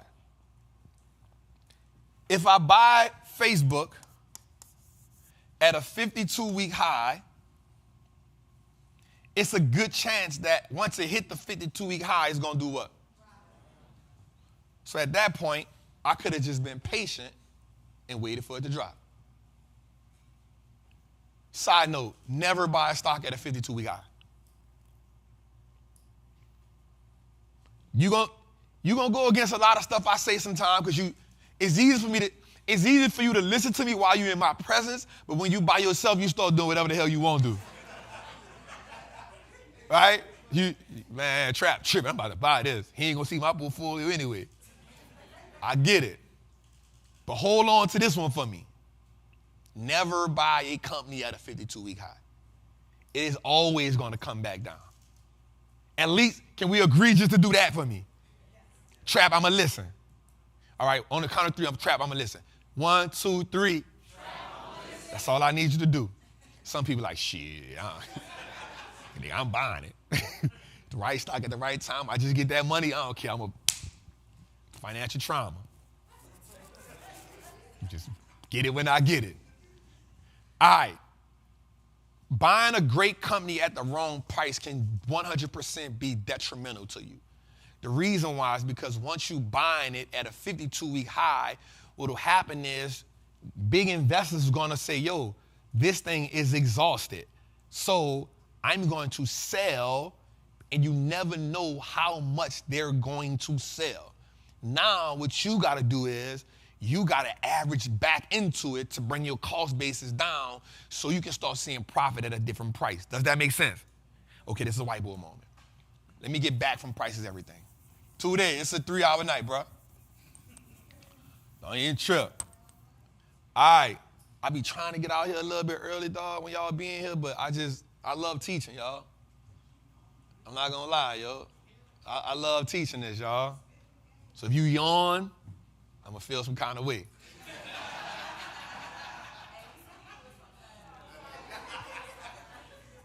If you yawn, I'm gonna say, skip them slides, Dave. They tired. And Jose gonna be like, we need the watch time. We need the watch. Jose love that watch time. All right, so watch this. Let's say you buy Nvidia at, I'm just using the price, y'all. This is probably not it. Let's say the 52-week high is, give me somebody in there with the 52. There we go, 160. No. Going once, going twice. So. All right, what it is? 282? All right, 282. Let's say Nvidia 52-week high at 282. Watch this. So if you bought it at 282, it's a good chance once it touches, because watch this, 282 may be what? Resistance. The sellers done made it go that far. So watch this. You buy it at 282, it goes up. And then what happens? Because this is buyers. This is buyers. And it didn't go straight up to 252, it did this. But it kept going up to the right. So let's say once it hit 252, 282, let's say it drops down to, let's just say 275. Well, it may pop up again, but now we back down to what? 267. All right, if you bought it at 282, you down to 267, and let's say you bought 100 shares. You down a couple $1,000 right now. You don't feel too happy about that. Now you pissed off. Man, Charles knew he talking about on no Trappin Tuesdays, man. You mad at me, but I told you don't do what? Buy a 52-week high. All right, so watch this. Because you aren't familiar with the situation, you may do one or two things. You might sell it at a loss. People do it all the time. And the way they convince themselves is by saying this. I've never understood this. I'm going to sell it at a loss and buy it again. What? Make that make sense. So you're going to lock the loss in? I don't understand that one. Or they just turn the app off and don't look at it no more and it just keep falling. Neither one of those makes sense to me. But essentially, because you bought it at this 52-week high, you got to waste money to do what? Buy it at 267 to try to bring, and this is not the actual number. I'm just coming off the top of my head. Remember, I'm not a mathematician. If I can't put it on a triple beam, I can't add it up. Don't let that go over your head. All right? So if you buy it again at 267, this may bring your price down to maybe 277, something like that. Maybe 279, depending on how much you buy. You'll never get it all the way down to 267 unless it went from 267 to 240 and you bought some more. So then you would bring your cost basis down a little more. Does that make sense? It makes sense? All right. But if we would have been patient and let it fall, because we knew once it got to a 52-week high, it had to run out of steam because sellers was going to come in. Because the seller's objective is to always take profit. So they got in here, and then let's say they sold it to 275, and then something happened in the market to cause the event. It go from 275 to 267, and now it drops down some more to 250. If you bought it at 282, now that's a long drop for you. Now you're thinking about just giving up on stocks completely. But if you was like, yo, I like the company, it's on my watch list, and all I'm looking now is for a opportunity to get in what? Think y'all getting it. So 282 wouldn't be the opportunity, but 267 may be an opportunity, or 250 may be an opportunity if you're not in a triple beam team, or if you don't understand how to break down a company. Or you can go just say, yo, let me look at the 200-day moving average, and I can see where it roll at. I just gave y'all a whole bunch of games just now. I'm showing you how to navigate. Y'all with me? I'm showing you how to navigate. Because we're going to be in this for a while. We're probably going to get out of this in 2024. So you got a whole year to understand how to be a sailor, how to transition from a crew hand, a deckhand, to a captain. A deckhand is the person on the ship just getting the rope together. You got to graduate from that, from just being in the game to being a captain, learning how to navigate your ship. Once you learn how to navigate your ship, you don't care what the market doing, you know how to get in position. Does that make sense? All right, let's go left. All right, we good right there. All right, good. I like where we going. So now let me get back to this message right here. The message right here was simple. Okay, damn, I went all the way there and forgot the goddamn message. All right, the message right here is simple. Once we understand price to earnings ratio, all right, so we talk about multiples. So multiples mean, what am I paying for this? Okay, watch this. In the start of 2023, Facebook was trading at a 15 PE. That means you were paying $15 for $1 of Facebook profit. Does that make sense? All right, so Facebook stock was, I think, $98. For every $15 you paid into the stock, you got $1 of profit. That's just value, right? So what the market does is, one of the ways you can tell a company is expensive is by looking at, this game right here. What is the industry, write this down. What is the industry PE ratio? If you're a trapper, you probably know that already. If you look at the industry PE ratio and then you look at the company PE ratio, if the company PE ratio is cheaper than the industry PE ratio, then technically they may feel like the company is on sale. That make sense? If you look at the industry PE ratio and then you look at the company PE ratio, if the PE ratio of the industry, meaning go look at an ETF, go look at XLY, go look at QQQ, whatever the PE ratio is for that, take the companies inside the ETF, because that's in the what? Same sector, what their PE ratio is compared to the ETF PE ratio. If the company PE ratio is cheaper than the ETF PE ratio or the sector rate PE ratio, then most cases they're saying that company is relatively cheaper. That's called a relative value evaluation. Ooh. That make sense? Or did I go too fast? Y'all can just look at it again on Instagram. Watch this. So in 2023, watch this. Meta's PE ratio was 15 in the beginning. Now it's at 20.5. Watch this. The stock price is up 80% over the year. Facebook has added more what? Value from January to April. So from January to April, you're now paying a little bit more money for profits of the business. This is how you know a company is adding value. This was a masterclass. Just that part right there. That was somebody online trying to sell you that for $19.97. I promise you. I promise you. Watch this. Nvidia was down 75% last year. I'm lying. It's down like 80% last year.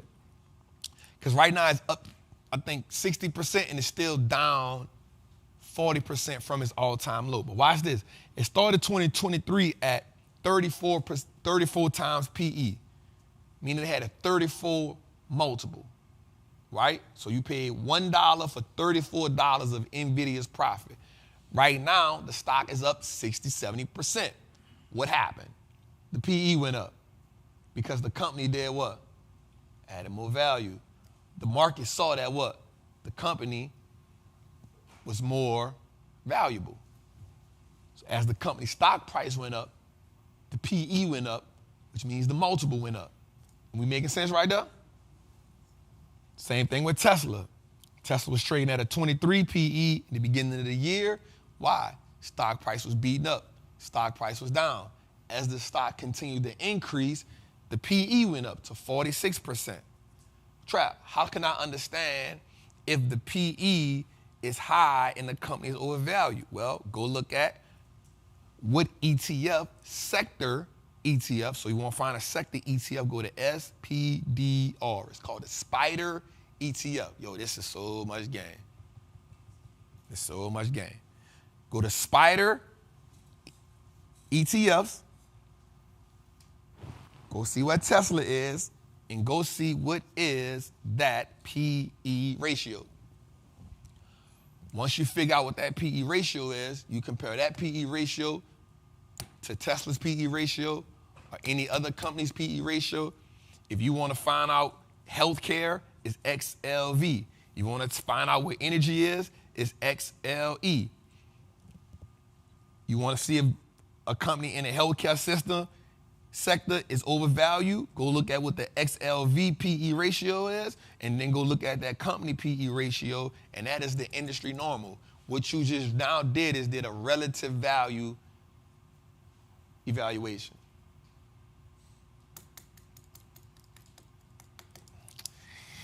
Somebody's trying to charge you for that, man.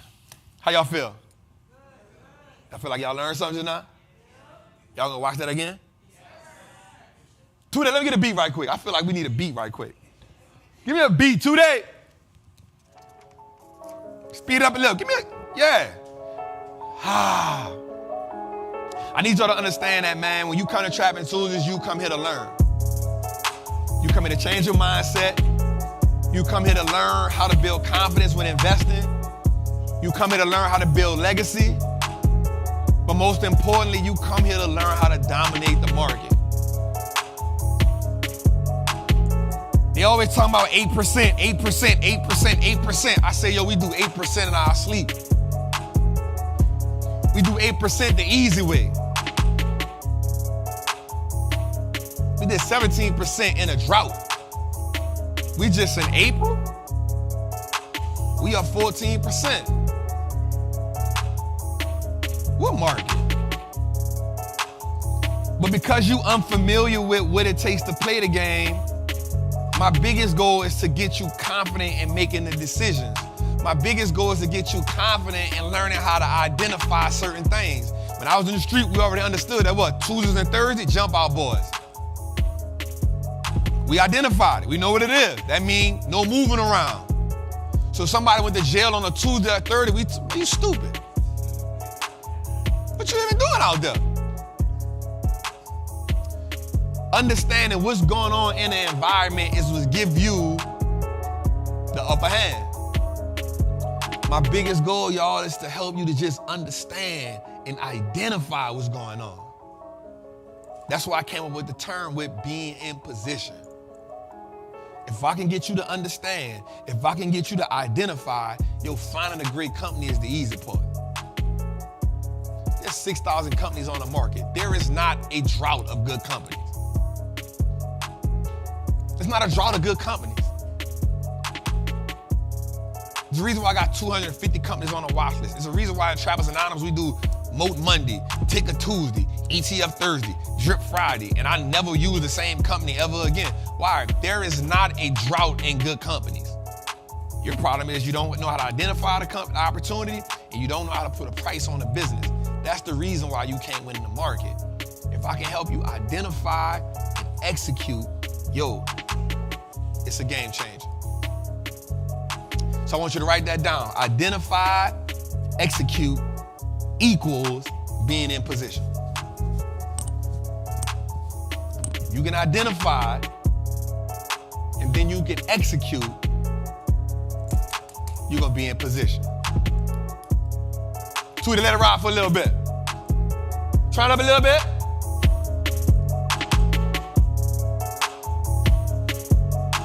Hey, if you're in the live right now, I want you to share that. I want you to share this link out because we got more gems to go. At least got another 35 minutes. I'm just getting started. I just warmed up. I ain't even in a victory lap yet, I ain't even went on a rant yet, Jose. I ain't even on a rant yet. As soon as Wallstreet 2 to drop this beat, I know when he's gonna drop. I told him I know his beats like the back of my hand. I know him.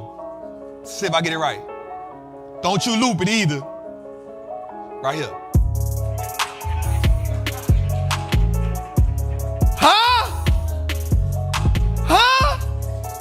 I've been knowing him since the 7th grade, family.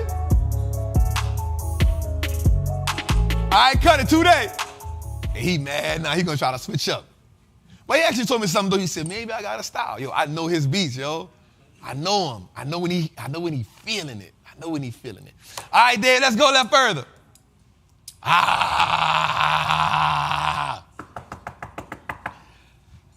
gotta take a second this week and talk about the bank that sells coffee again. Everybody went crazy. I saw my man posted this.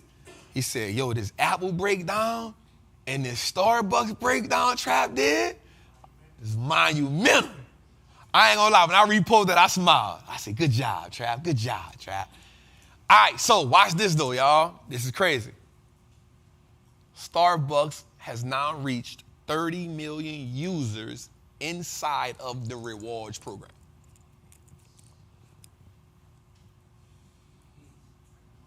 I want you to sit on that because we're going to talk about it. Starbucks has now reached 30 million users inside of the rewards program. So last week we broke down how the bank sells coffee. We broke down reward points. We broke down how Starbucks leverages, one, the points are free. The points don't even exist. They just points. But the money you put in the bank, Starbucks, for the points is a cold-blooded game. So you buy the reward points with real money. They give you coffee that they was gonna sell anyway. They don't got a shortage on coffee. But watch this though. This is the cold-blooded point. Every year Starbucks increases the prices by 11%. Go look it up. Every year Starbucks increases the price by 11%. Answer this question for me, and I will wait. When have you ever heard a person that goes to Starbucks complain about pricing? 11%? I ain't tripping. A person that goes to Starbucks never complains about prices because Starbucks has made their coffee a part of your lifestyle.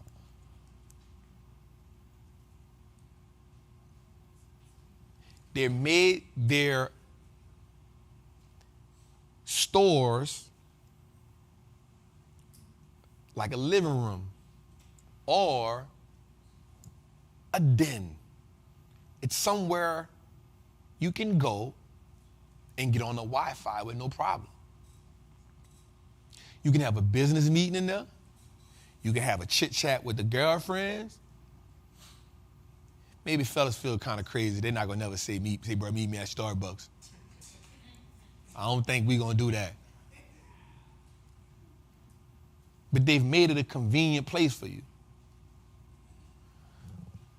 So, with 30 million active reward members in Q1, Starbucks now has, watch this y'all, $60 million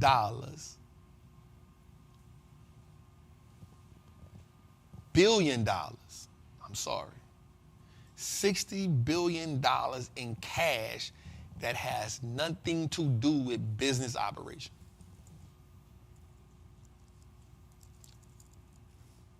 But watch this. I found this out when I just dug a little deeper. The reward points actually make up 50% of the business model.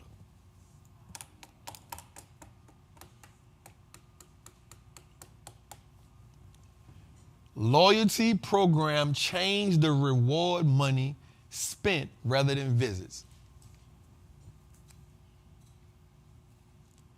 Starbucks became not just a bank that sells coffee, but they also became a fintech company. Let's go a little further, Dave. So then I sat down and said, well, let me seriously break down the Starbucks business model. And I needed you all to understand what to look at when you're looking at Starbucks. Now, I could have used this for breaking down a brick, but I didn't. But I want you to look at something. When you're looking at Starbucks, here's what you're going to look at. You're going to compare store sales or same store sales. The revenue an existing retail location generates over the same time period using comparable stores. So one of the things you're going to look at when you're looking at Starbucks is when they're doing their earnings call, you're going to look at comparable store sales. So you're going to say, what did this store sell year over year? What did that store sell year over year? That is important. Second, average ticket price. Here's what you want to understand. What is the average amount of money used by every customer per visit? For me, it's $21. I go every day. My daughter. I'm a byproduct of her decisions. And it's my money. Caramel, macchiato, upside down, oat milk. Venti cup, grande in a venti cup. Walnut loaf warmed. For her, it's the turkey, bacon, and egg sandwich. My total, $21. Every day. We have not missed a day in probably like a month. Because she'll call me at home sometime like, Daddy, you can bring me some Starbucks? My mama don't want to go. And like a father, I get up out of my bed and go bring her some Starbucks. Average ticket sale, next transaction, total number of transactions that occurred during a period. It shows the overall traffic in a Starbucks store. I want you to understand that this is pivotal. What you want to see when you're looking at Starbucks is this. Is the transaction number increasing? Starbucks is amazing at not being discriminatory on where they put stores at. You will find a Starbucks in the hood. Unlike Target, unlike Lululemon, unlike Chipotle, you can find a Starbucks in the hood. And they partner with Target. So you also find Starbucks in Target. Let's go a little further. Active reward members, go back up, Dave. Active reward member numbers of loyalty. So the number of loyalty members is now increasing. Now their goal is the road to 40 million. I want you to understand that people who are on the loyalty program feel rewarded. Because Starbucks is a part of their daily life, that free coffee, that free, now they even give you trips now. It's a game changer. It's a game changer. Before Apple, there was Starbucks. Watch this. Card loads. The amount added to Starbucks reward cards for future spending. Listen to me, y'all. People just load the cards up for the future. Yo, I get paid. People get paid. Yo, I'm putting the $40 on a Starbucks card, fam. I need you to understand this, y'all. I get fascinated when I find stuff. And I've been saying, like, Starbucks is a bank, but when I realized, so I want people to understand this. This ain't even about being healthy or unhealthy. People need their coffee. Coffee is a part of people's lives. I didn't realize that Starbucks really has people going crazy behind the pumpkin spice thing. Yo, I was like, oh, I've never tasted it in my life. But when I read the business model of Starbucks, one of the things that they highlight is the pumpkin spice thing. Like, they ramp up for that. I was like, oh, this is seasonal. Oh, they do this. They got us. Watch this, though. Revenues broke down by segment. Beverages equals 60%. Food equals 18%. Other is 22%, including packed and single-serve coffees, teas, royalty, license revenues. Stop right there. Did you not know that Starbucks also license out their product? This is cold-blooded. I'm about to show you what they do. You can go to what do they call these things? LaShawn, you can help me. Start with it. Baristas? I'm from the trap. I need y'all. Without y'all, ain't no me. Y'all know I don't get it right all the time. The baristas. You can go to one that's not a Starbucks, but they'll sell Starbucks products. Well, Trap, what's the purpose in that? Leverage. I understand that I can have my own place but sell Starbucks products, and that will increase traffic because Starbucks may not be in the area, but because I sell their product, I can now get that traffic. They just claimed all I asked out. This is for me just doing the due diligence, breaking down the company. The one thing you got to learn when you invest in the business is how exactly does the business make money. Once you understand that they make money, watch this, from royalty and license revenues. Quick breakdown right quick. I am not telling you to go buy Starbucks. I'm not telling you to go buy Starbucks. But I am telling you is this. There's people that have these reward cards that just got money sitting on the card that they didn't use, and they just keep putting more money on the card just in case.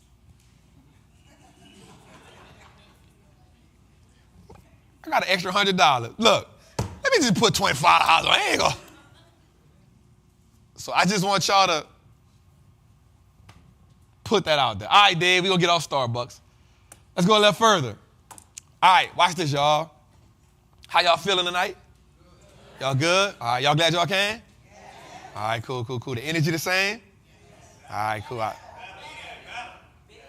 what I like to hear. All right, cool. So check this out. I've revisited this a couple of times. I'm going to have to talk to Steve. Do not put my logo on this pill bottle. I got to talk to my dog about that. Had them people coming after me. All right, watch this. Big farm companies lobbying to pay for drugs. So watch this. Here's what I didn't realize. This is something I just checked out, y'all. So y'all know what lobbying is, right? Okay, if you don't know what lobbying is, it's when pharmaceutical companies or politicians pay to get things passed in their favor. That's lobbying, right? It's supposed to be illegal, but because they called it lobbying, now it's legal, right? You can lobby. We can lobby. But watch this. A while back, I told you all about obesity drugs. Told you about Eli Lilly dropping an obesity drug. I told you about another company dropping an obesity drug, Novo. Watch this. They're lobbying with Congress to now make it a part of Medicaid.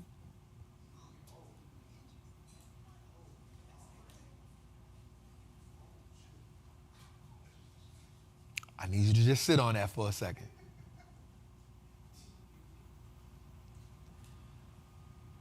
I need you to understand that when this happens, because it's not an if. One thing about America is money always moves the needle. When these two companies get this passed, I need you to understand this will probably bring in hundreds of millions of dollars. Why? Because obesity is something that 42% of Americans deal with. Obesity. These two drugs that they have, Nvidia and this other company, it will already bring in, I think right now they're estimating $50 billion. Billion, with a B. It is on verge to already be the #1 selling drug. Mind you, Eli Lilly is the #1 insulin dealer in the world. You're talking about now having a drug that outsells them with insulin. Sit on that. They're the #1 insulin supplier in the world. This obesity drug could actually sell or make them more money than insulin. It's like Nike saying there's a shoe now that makes them more money than Jordans.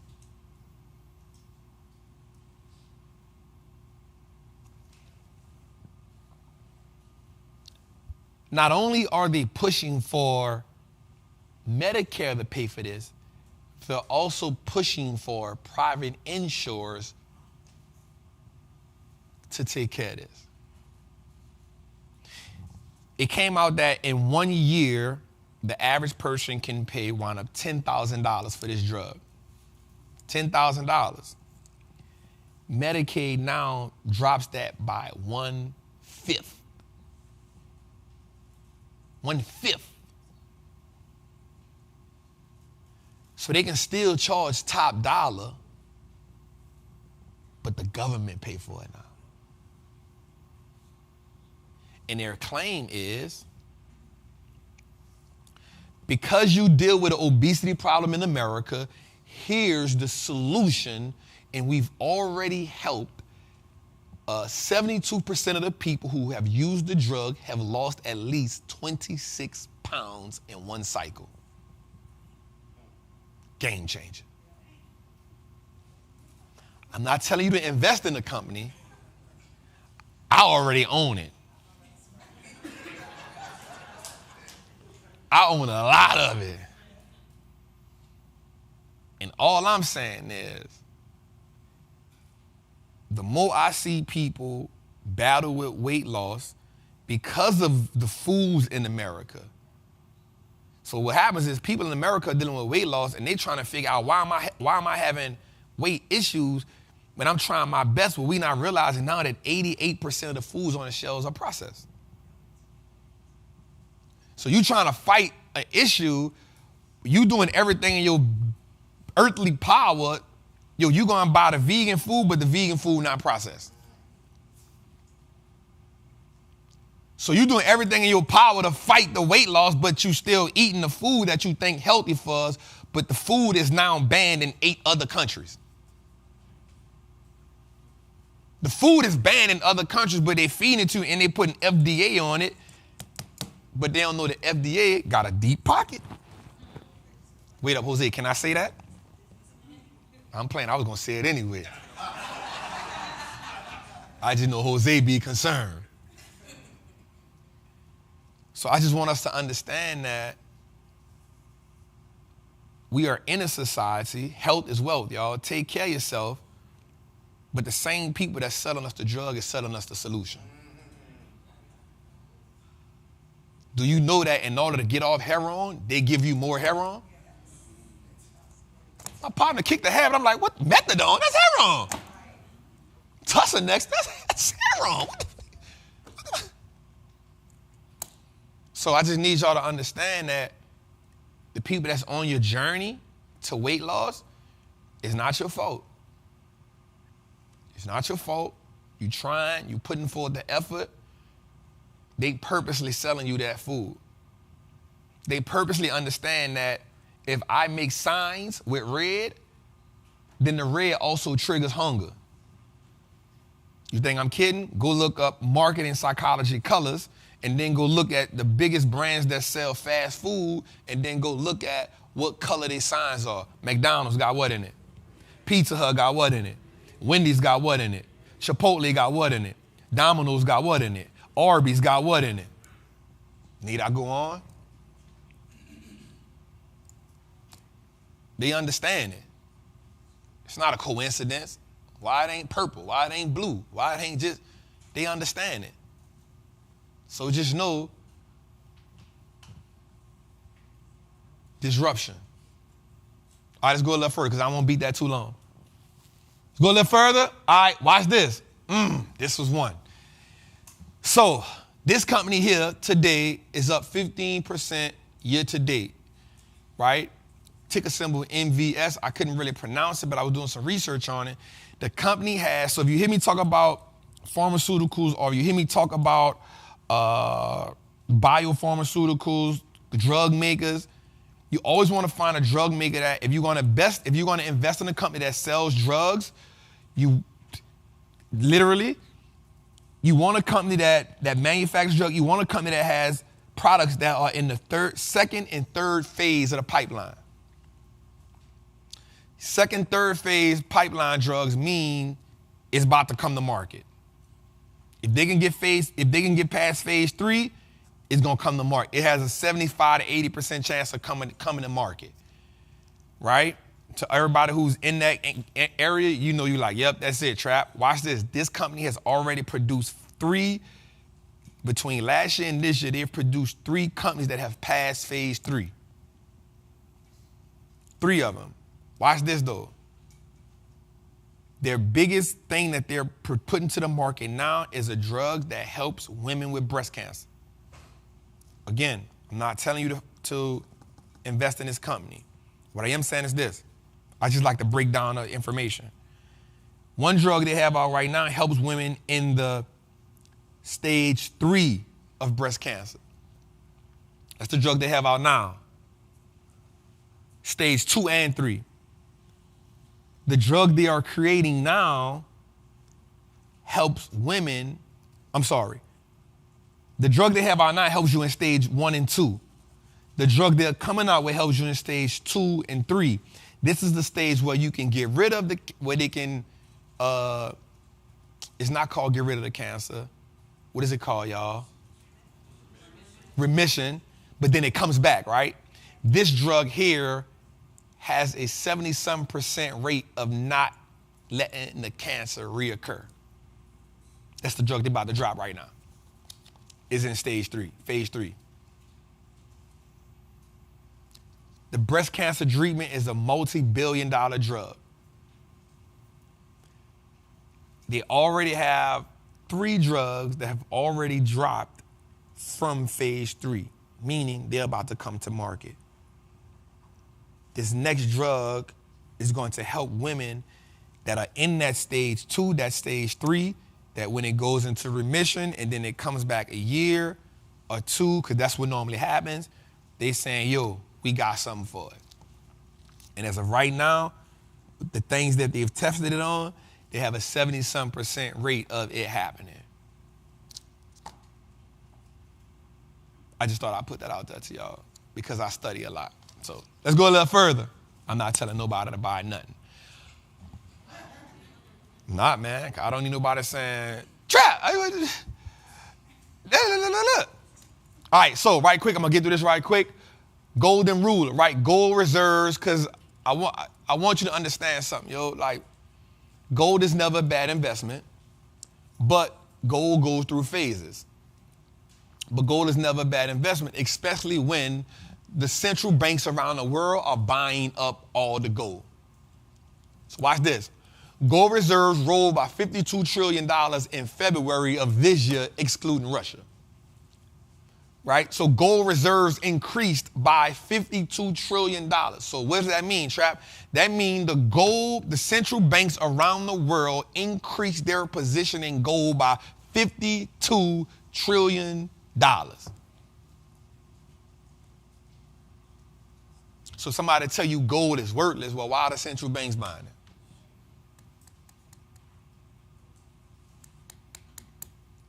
China rose their gold reserve by $25 trillion. Turkey increased their gold reserves by $24 trillion. They have been buying, they've been the most adamant. They have been buying gold adamantly and aggressively for the last 15 months. Don't let nobody tell you gold is worthless.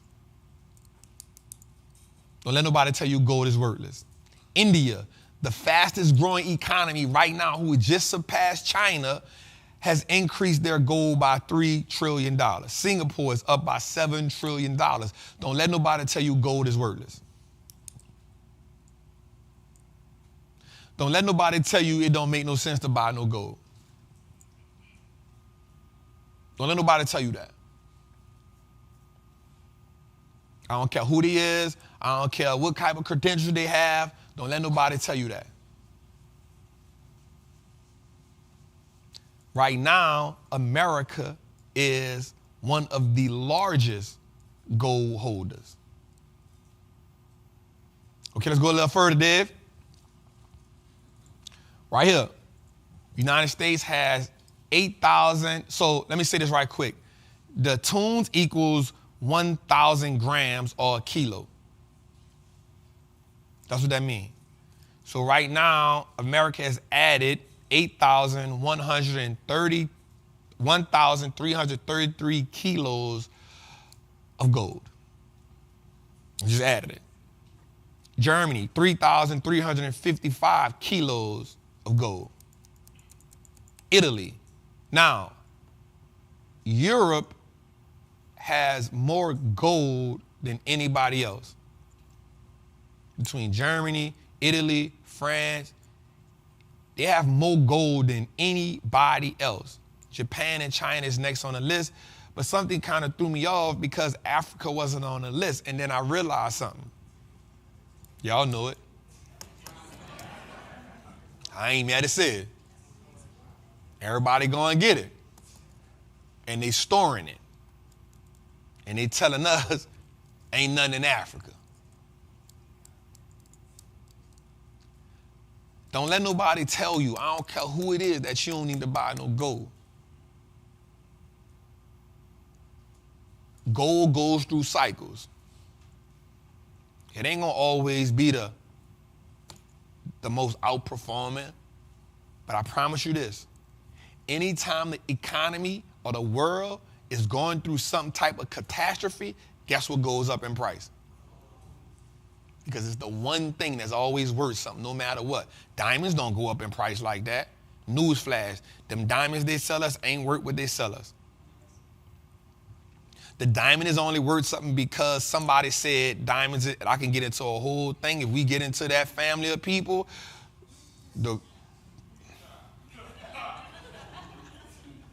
they might cancel us for that one. I ain't gonna lie, Jose. The Bears, I said it anyway. I'm gonna say what I won't say over here.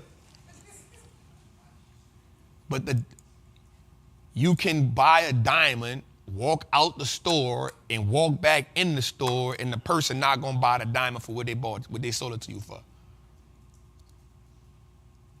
Diamonds are 100% 100x marketed price. And that's at minimal. 100x. So when you see people crushing out, like I got a Rollie, but it got the factory in it. But I can sell it, it is increased in price based on the gold. And watch this, not the factory diamonds, but because of the nature in which the watch was made. Listen to that. The nature in which the watch was made. When you see people with all the big diamonds in it, first of all, diamonds not big like that. But they not worth it, y'all. It's kind of like putting rims on a Bentley. You just messed the whole car up. Just give me y'all real. The person, go look up the story of where diamonds is a girl's best friend come from. I promise you, once you look up the story, you're gonna be like, bam. Here's the crazy part about that. I'm saying that with a little diamond tennis chain up here on my neck. We all do some nigga shit sometimes.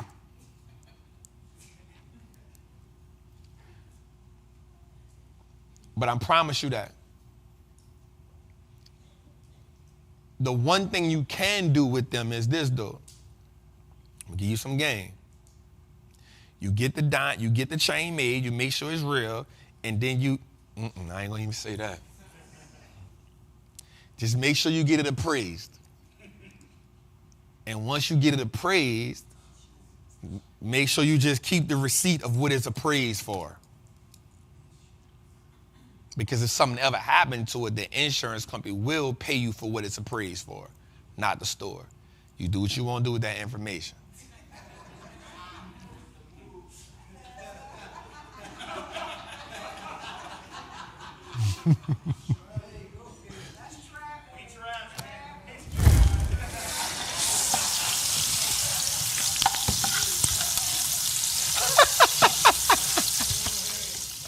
You do what you want to do with that information. Let's go a little further, man.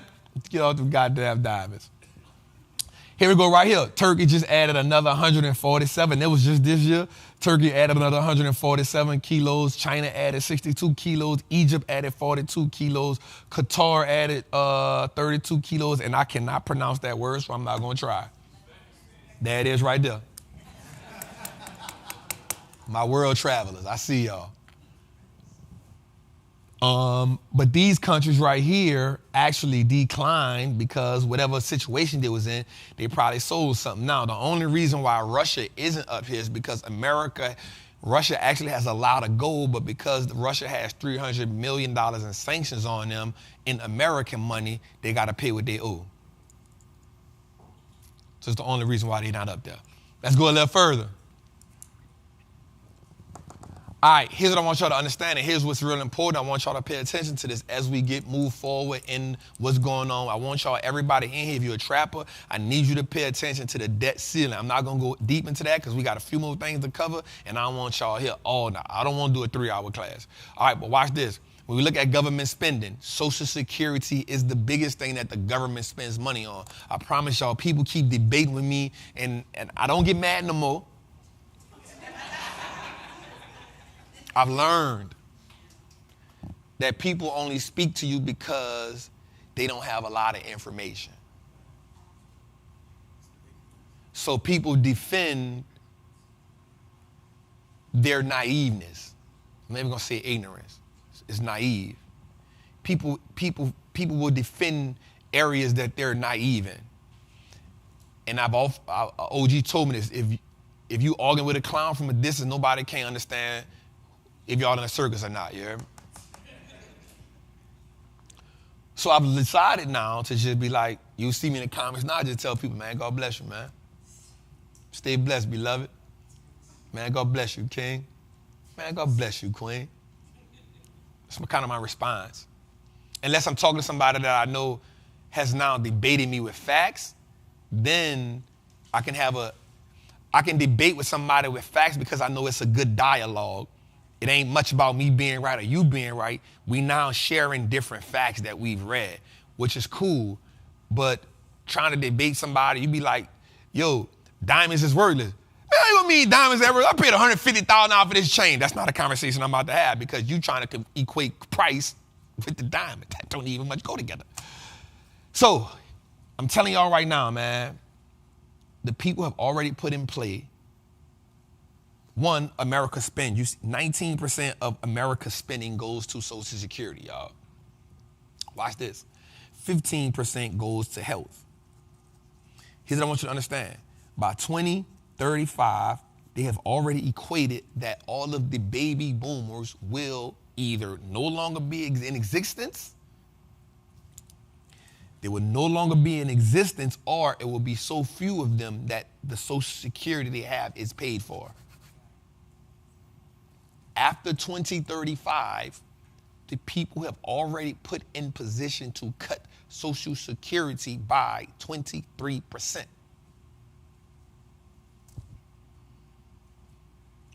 They can't cut it right now. You can't do that because the baby boomers were the start of this whole Social Security thing. So they're going to make sure they take care of them. I'm not mad at that. I don't want to get into the conspiracy theories about COVID. I do not.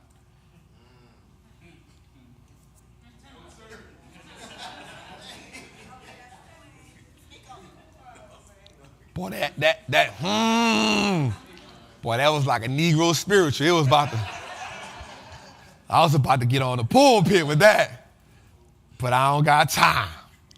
I'm going to say that for Instagram probably. Another day. We may revisit this, but I want you to understand something. 19% of government spending is on Social Security. This is facts. You can go to the government breakdown and see that. Here's what I need you to understand. Of that 19%, which is Social Security, the government is about to hit the debt ceiling. So now they got to get in there. They got to reorchestrate some things. Why? Because they got to pay $80 billion by June, or they'll default on the loan. Now the Republicans and the Democrats now got to come together and say, yo, let's put our foolish pride to the side, and we probably got to increase the debt ceiling. What happens when they increase the debt ceiling? Well, greed is in play. What they probably going to do? Print some more money. That's what's going to happen. But what we do need to understand is that 19% by 2035, go look it up. They've already said, yo, baby boomers will be taken care of. They good. Millennials, they not worrying about you. Generation Z, they not worrying about you. So retirement at that age probably going to be 79. France just moved it back by 2 years. And the people went crazy. But guess what happened at the end of them going crazy? They still moved it back 2 more years. You burning down stuff, they don't care. 2 more years it is. What I want you to understand, if you don't put your priorities in order, if you don't start learning how to 100% invest your money, if you don't put your retirement, your mama retirement, your grandma retirement, the wealth of your family, if you don't take sole control of that and learn how to be a captain of your financial ship, financial suicide will happen. Because what we do realize is this, the government is going to spend money. The government is not responsible for you. They're responsible for one thing about you, and I'm going to be real, and it's protecting you from invasion. That's what they're responsible for. Law and order, they don't care about that. That ain't their thing. What's up, Ian? I ain't see you in the... What's good, Ian? My dog, man. Trappin Panda, man, in the chat. I want you to understand that, yo. I need you to understand that. By 2035, the people will cut Social Security by 23%. This is not me making this up. This is written in the books. You can go find it. You can debate with me all you want. But I want you to understand the government is not responsible for taking care of you. They are responsible for keeping bombs being dropped on your house. That's why they spend so much money on what? Guns and defense. This is why I own Lockheed Martin. This is why I tell you, I don't have a problem with the government spending money on defense. Why? Because I don't know how I'll respond to a bomb getting dropped in my neighborhood. I don't know if I can respond well to that. I don't know if I can live under that type of madness. Already got to deal with people with guns. Countries bombing me too. That's too much for me. And we don't understand how safe we are from that component. So the government spending money on security, I'm okay with. But here's what I know. That's the only thing they worry about protecting you from, yo. That's the only thing they know how to protect you from. They're going to spend a whole bunch of money on satellites. They're going to spend listen, they gonna look at all your data, but the minute somebody else try to look at your data, they're going to try to protect it. Not because they don't want the other people looking at your data, it's because they doing some illegal stuff that they don't want nobody else talking about in the UN. So they're going to protect themselves, and then they're going to look like they're protecting you. So I will tell you, if you do not take control of your money, if you do not can take control of your finances, if you do not can take control of the well-being of your family's financial security, I promise you, y'all all going to be homeless. I promise you.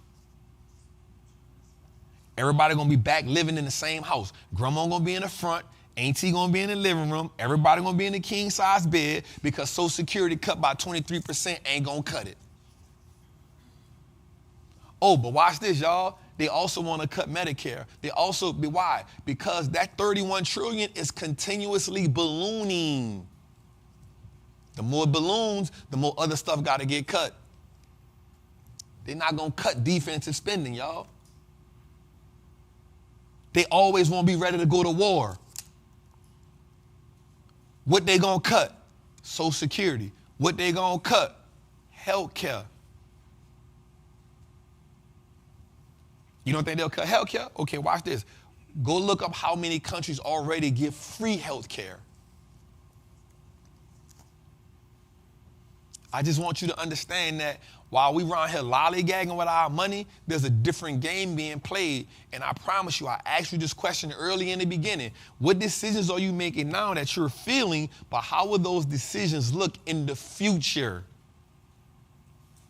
The financial, I'm bringing it all the way back to the first statement I made when we got the financial decisions you make now, you will feel them 5 years from now. But the thing about 5 years from now is it's too late to adjust it then. Now the decisions you make 5 years from now going to be felt in the next 5 years. What decisions are you making right now that you can feel confident about in the next 5 years? I want you to sit on that. I want you to sit on that. Let's go a little further. Here we go. USDebtClock.org. As of 6:30, we were 31,706,532,038,601. God damn, I read that good. I thought I was going to mess up. If you look at it right now, it's and counting. It's and counting. When you go to sleep at night, it will still be ticking. It does not stop. Let's go a little further. Okay, watch this. I said it on Instagram. I want you to take full advantage of this, right? Louis Vuitton is the first company in Europe to become a $500 billion company, right? Reported sales rose by 17%. Cool. Watch this. More than anything, let's go a little further. That was cool, but watch this. European luxury as a whole went up this year. Rolls-Royce went up 71%. Hermes went up 44%. LVMH 33%. Kering Group is up 28%. These are all luxury brands. Europe is up. Here's why. One of the things that's the catalyst to Europe being up is because China reopening. Newsflash to everybody. Stop saying that black people are the #1 buyers of Louis Vuitton. We are not. Breakdown of how the people spend their money. White people make up 50%. Latino people make up 21%. What it is? White people make up 50%. Latino people make up 41%. Asian people make up. White people make up 50%. Latino people make up 21%. Asian people make up 17%. Black people make up 10%. That's the breakdown. Go look in their financials. It ain't hard to find. Say it again. White people make up 50%. Latino people make up 21%. Asian people make up 14%. Black people make up 10%. And we're talking about the LVMH brand. Stop saying that black people are the #1 sellers of their brand. Buyers of their brand. Stop doing that. Stop. Yeah, we do got bad spending habits, but everybody do. Everybody that come from working class, everybody that come from lower class, I hate that we put the title on us for everything that's bad. Not saying that we don't deserve some of it. But we ain't taking ownership of that one. But I want y'all to also think about, I told y'all a while back about investing in emerging markets. Told y'all that about 3 weeks ago. If you want to own, there's a luxury ETF that you can own for the European brands. But for people who want to buy Louis Vuitton, I've been owning it for a while. I think I got like 250 shares. What I want you to understand is you cannot find LVMH on the stock market at all. You got to buy LVMUY or LVMHF. The difference is one of them represents just the Louis Vuitton brand. That's the LVMHF. And the LVMUY represents the whole brand, means every company under the umbrella. That's the difference. Both of them are bank owned, means a bank in America actually made the fund to replicate how the LVMH is performing. With that though, you will pay an extra 3 to 5 cents, not percent, cent, meaning 5 pennies. You would pay between 3 and 5 pennies a year per stock annually for owning it. I know that was a lot. Let me say it again.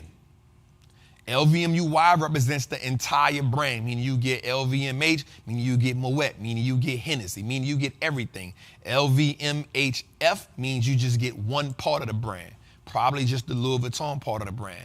Both of those stocks are actually made up by a bank in America that replicates how the stock performs in Europe. Does that make sense?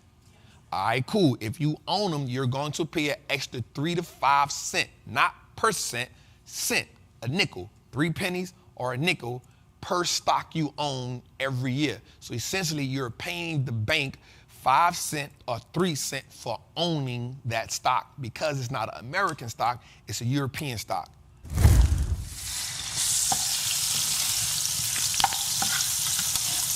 Caveat, what I mean by that, what's dope though, if you got a Louis bag, the stock is only $198.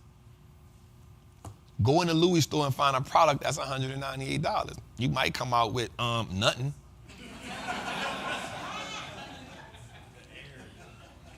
You might get a napkin. A bottle of water in that thing costs about $300. Plus they pay a real dope dividend. Do what you want to do with that information. Go a little further. How y'all feeling tonight? All right, cool. All right, so we ain't got too much more though. Okay, so today, run me my check. So, something dope happened today, man. This is Google CEO. This dude went crazy. So he made $226 million based off stock rewards. The CEO is contending with bigger threat from the AI. But watch this. Today, Google Cloud became profitable for the first time. Google Cloud became profitable for the first time. Google actually beat earnings and revenue. They did pretty good. I'm interested to see what Google Cloud is how Google adjusts to AI, but I can promise you, this talk of Microsoft replacing the search engine, I will not buy it at all. I don't think Microsoft can replace Google as the search engine. I may be wrong, but I truly do not think that it is possible. When you come up with a term for Google like, yo, what you about to do? Just Google it. I don't think you can. People love what they love. So let's go a little further. All right, yo, I'm about to go in on this a little bit, and I want y'all to understand why. This is probably going to be the most controversial part of this show. I want you to put your seatbelt on, and I want you to just rock with me for a second.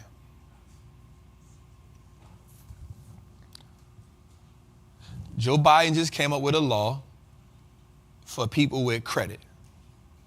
It goes in effect May 1st. If you have a 680 credit score, you will probably pay about $40 a month more on a $400,000 home. Over the lifespan of that, it equates to about $14,000 extra on a home, right? If you have a 620 credit score, you get about a 1.7% discount. If you have a 725 credit score, you're going to pay about 1% more, right? Y'all understand that?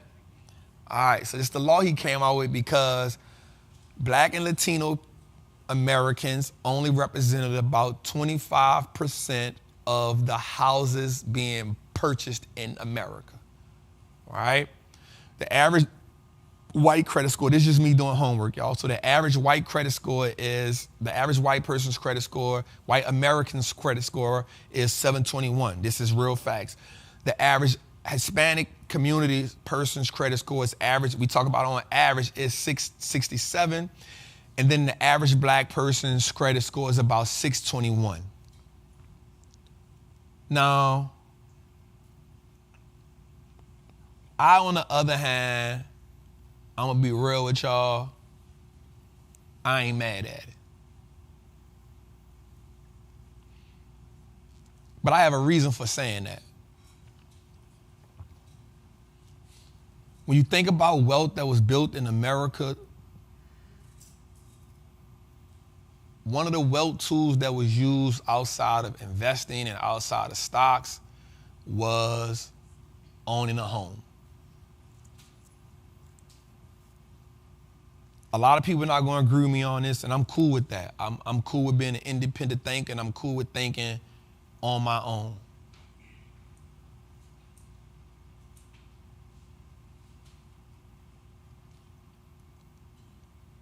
In the early 1940s, 1950s, people were buying houses for $11,000, $12,000, $13,000. 15, 20 years later, those houses were worth $100,000, $200,000, $300,000. Meaning that family instantly increased their purchasing power and wealth attaining ability. There was also a thing called redlining, which kept a lot of Black and Hispanic people out of the wealth race. It kept you out of the wealth gap, it increased the wealth gap, but it also kept you in neighborhoods that did not benefit poor and underprivileged people because you weren't educated. So Trap, why weren't you able to be educated? Well, if we go back further, you realize where there's home ownership at, there's better tax dollars. Where there's better tax dollars, there's better education. Where there's better education, people didn't have the likelihood of going to college. People have the likelihood of having higher learning. So, for me, in my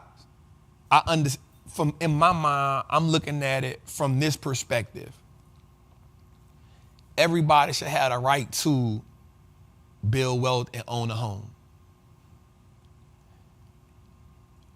We finally able to get our credit score right. We thinking from an individual standpoint. But if the average credit score is 621, then I know what people may be saying. They saying, all right, Trap, so now I'm getting punished for having a higher credit score. All right, what about the other stuff you're getting punished for?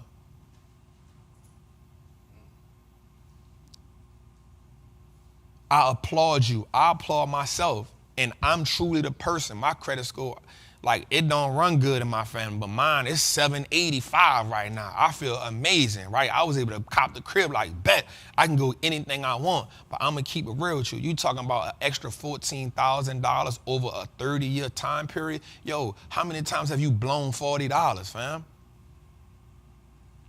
You talking about adding $40 to a $400,000 home? I'm gonna keep it real. If you stop going to Starbucks, you got the Starbucks thing loaded. You put $40 in there 40 million times. You ain't tripping on that. Why is you mad about $40 on a $400,000 home? We gotta stop letting stuff like upset us. And again, people ain't gonna agree with me, and I'm cool with that. This is just my personal perspective. There's other ways you getting punished. You getting punished. They don't teach you financial literacy in school. Why you ain't had an uproar about that?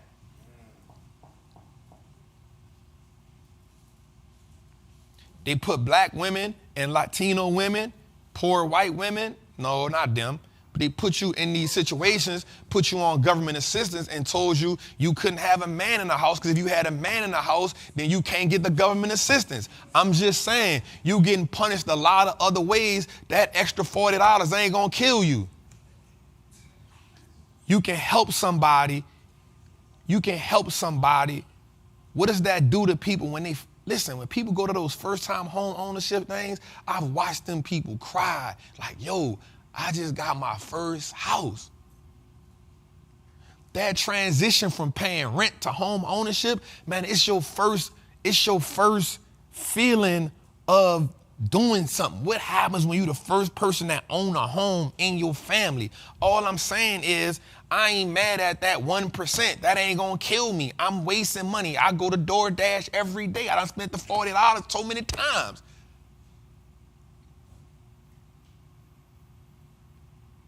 Let's go a little further.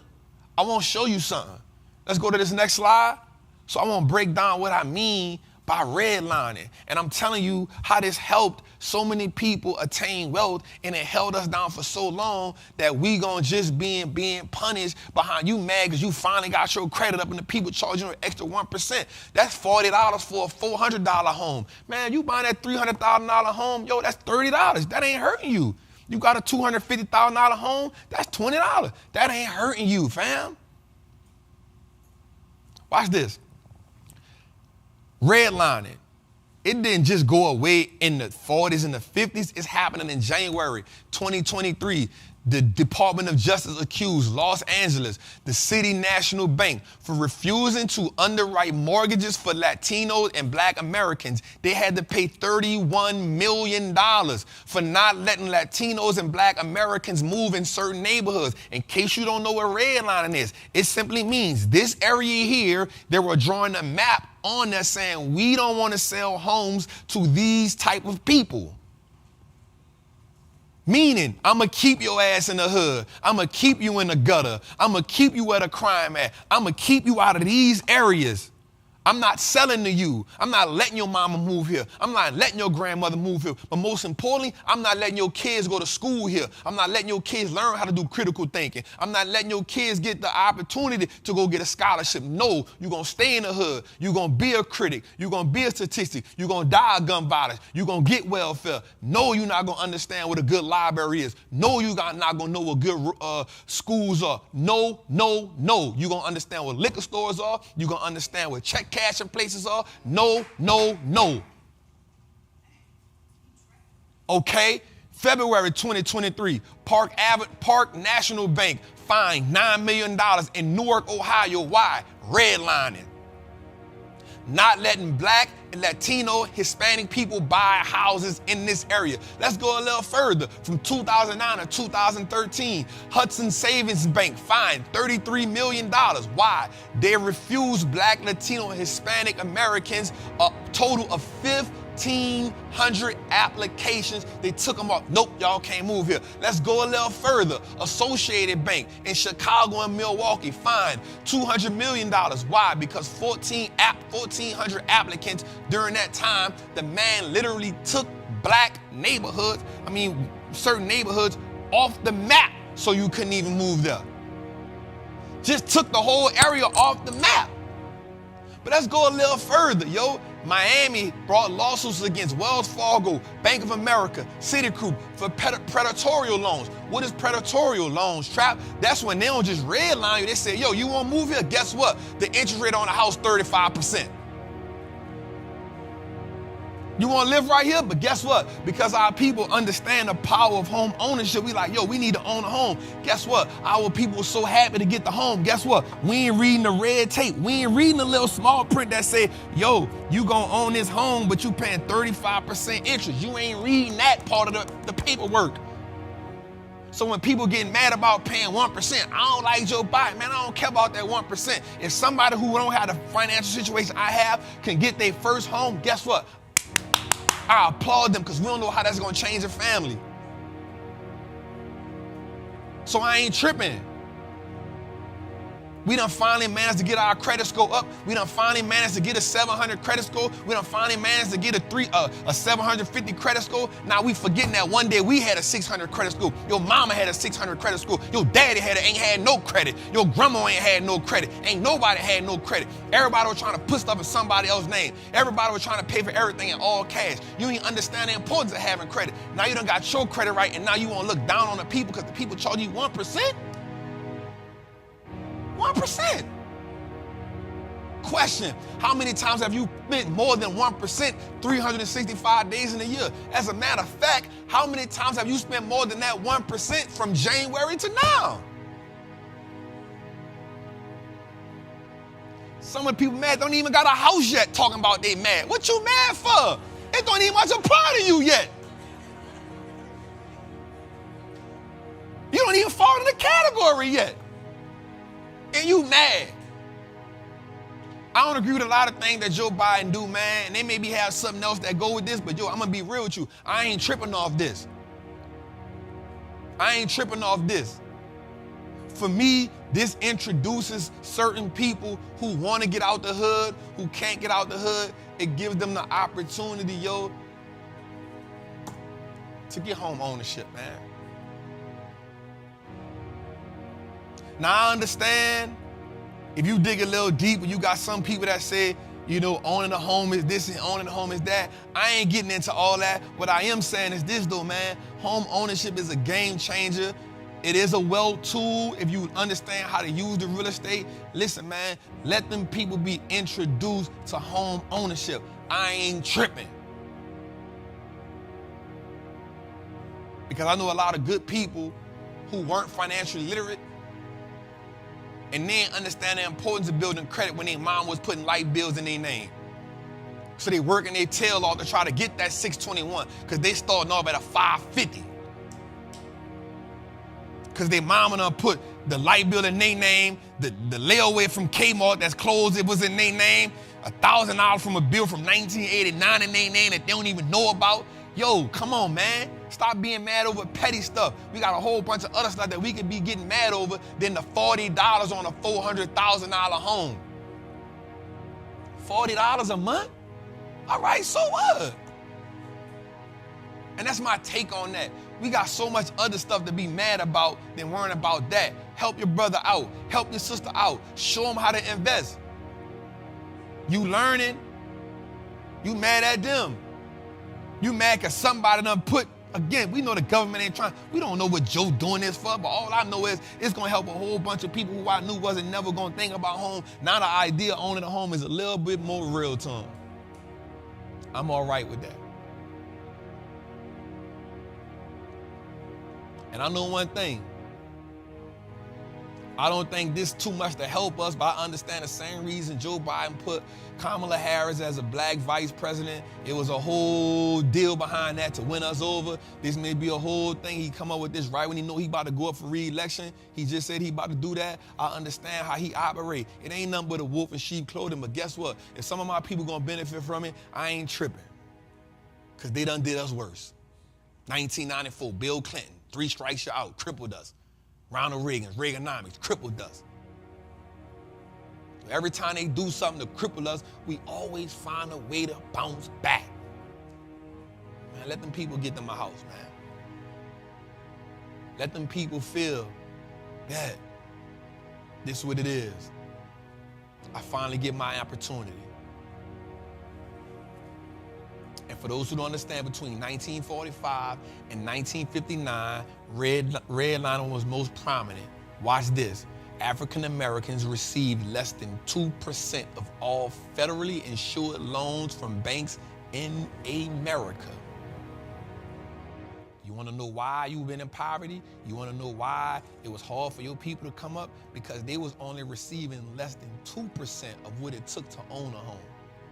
2%. This is what redlining looked like at a bank. I want you to understand that they saying this is the red line. They saying you can't live nowhere around here. You can only live here. They pushing you to a certain area. This is why you get projects. This is why you get ghettos. This is why you get hoods. Because they said you can't live nowhere around here. We talking redlining. So you mad at people because guess what? Here's the people with the 260 credit score. Here's the people with the 550 credit score. Here's the people that don't see no future because they done been pushed in this bottleneck. And if you look at it, it's one way out. Redlining. So you mad because you finally been able to build your credit score up and move from here to here. Now you don't want them to come. You ain't no worse than them. Keep telling y'all this, man. 1970, we just looked it up. It was the birth of the black middle class.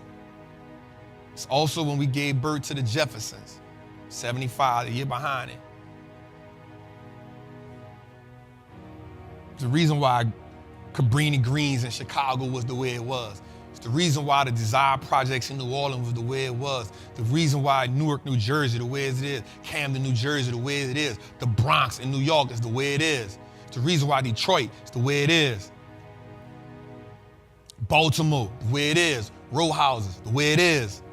Redlining. Put us a certain way. Push stuff on us. And then you become a product of the environment. But guess what happens with people who are products of that type of environment? They lose hope, and they lose hope fast. You know it. You saw your mama. You saw your grandmother. You saw how they reacted when bills came in. And so I don't care if people don't agree with me on this. I ain't mad at them people for getting that discount, for having a low credit score. Maybe we can teach them how to build their credit. My first rant for the night, y'all. Let's go a little further, y'all. All right, 1-800-TRAPPER hotline. Let's answer this right quick. Let's go with it, Dad. Hey, Trap, what's up? Just wanted to say thank you for all the gems you dropped over the years. My question for you is, when it comes to your VO savings, do you consider that as a position in your overall portfolio, or would you be okay with having another VO position open on your long-term portfolio, despite already having VO as your savings, which technically is that considered another position, or that's just savings completely separate? Thank you. First of all, don't wear that tight shirt no more. That's first of all. I'm playing, brother. So I use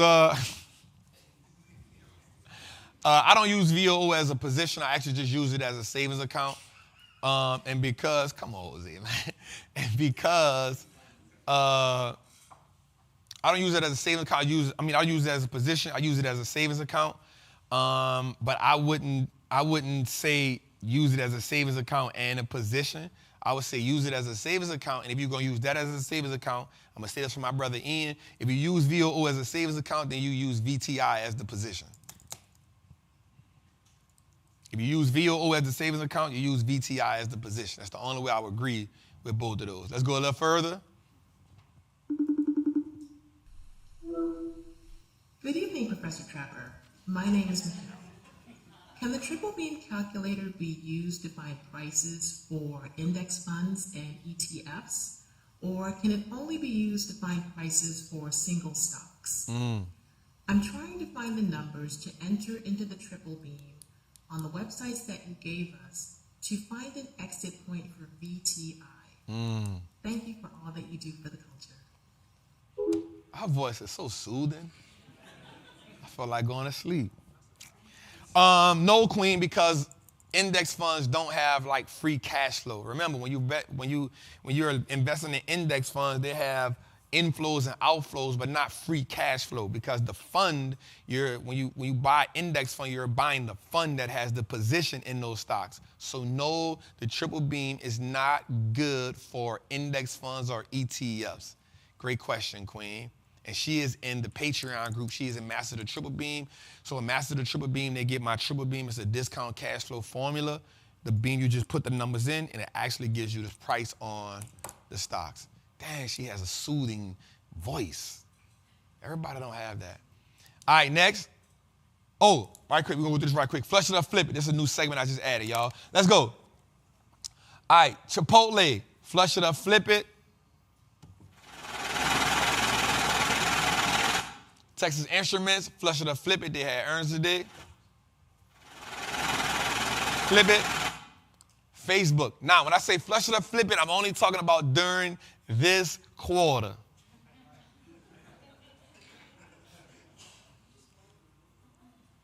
Facebook, flip it, man. I ain't mad at it. Align Technology is a company that makes the Invisalign. Flush it or flip it.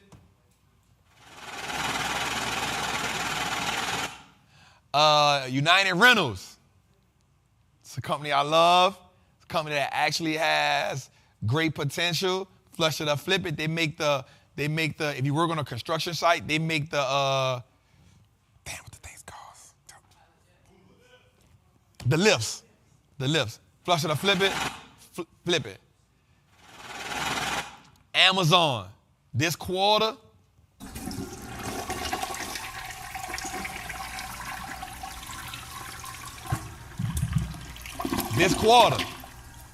This quarter. Eli Lilly, shit. MasterCard. AbbVie.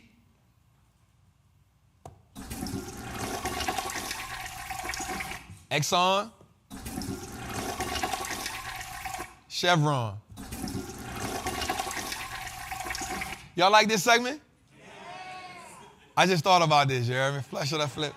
I thought about this right before I came. I'm like, yo, this might be a good segment, dog. I think I'm going to use that. Good job, Steve. So that's our segment of flush it or flip it. Let's go a little further. Break down a brick. All right, so now we're talking about, y'all know, if you're in a triple beam team, if you're in Master the Triple Beam or the lottery pick, tomorrow I will give you the price for this company, and then probably Friday, because I got to catch a flight, probably Thursday evening, I'll give you the lottery pick. Let's go with it.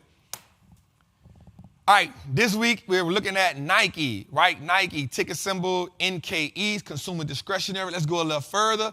Boom, this is gonna be really good, yo. So we look at the favorite footwear brands of all time right now. Watch this. Nike is number 1, Vans is number 2, Adidas number 3, Converse number 4. But guess what? Nike actually owns Converse as well. That was a game changer. Y'all ain't know that.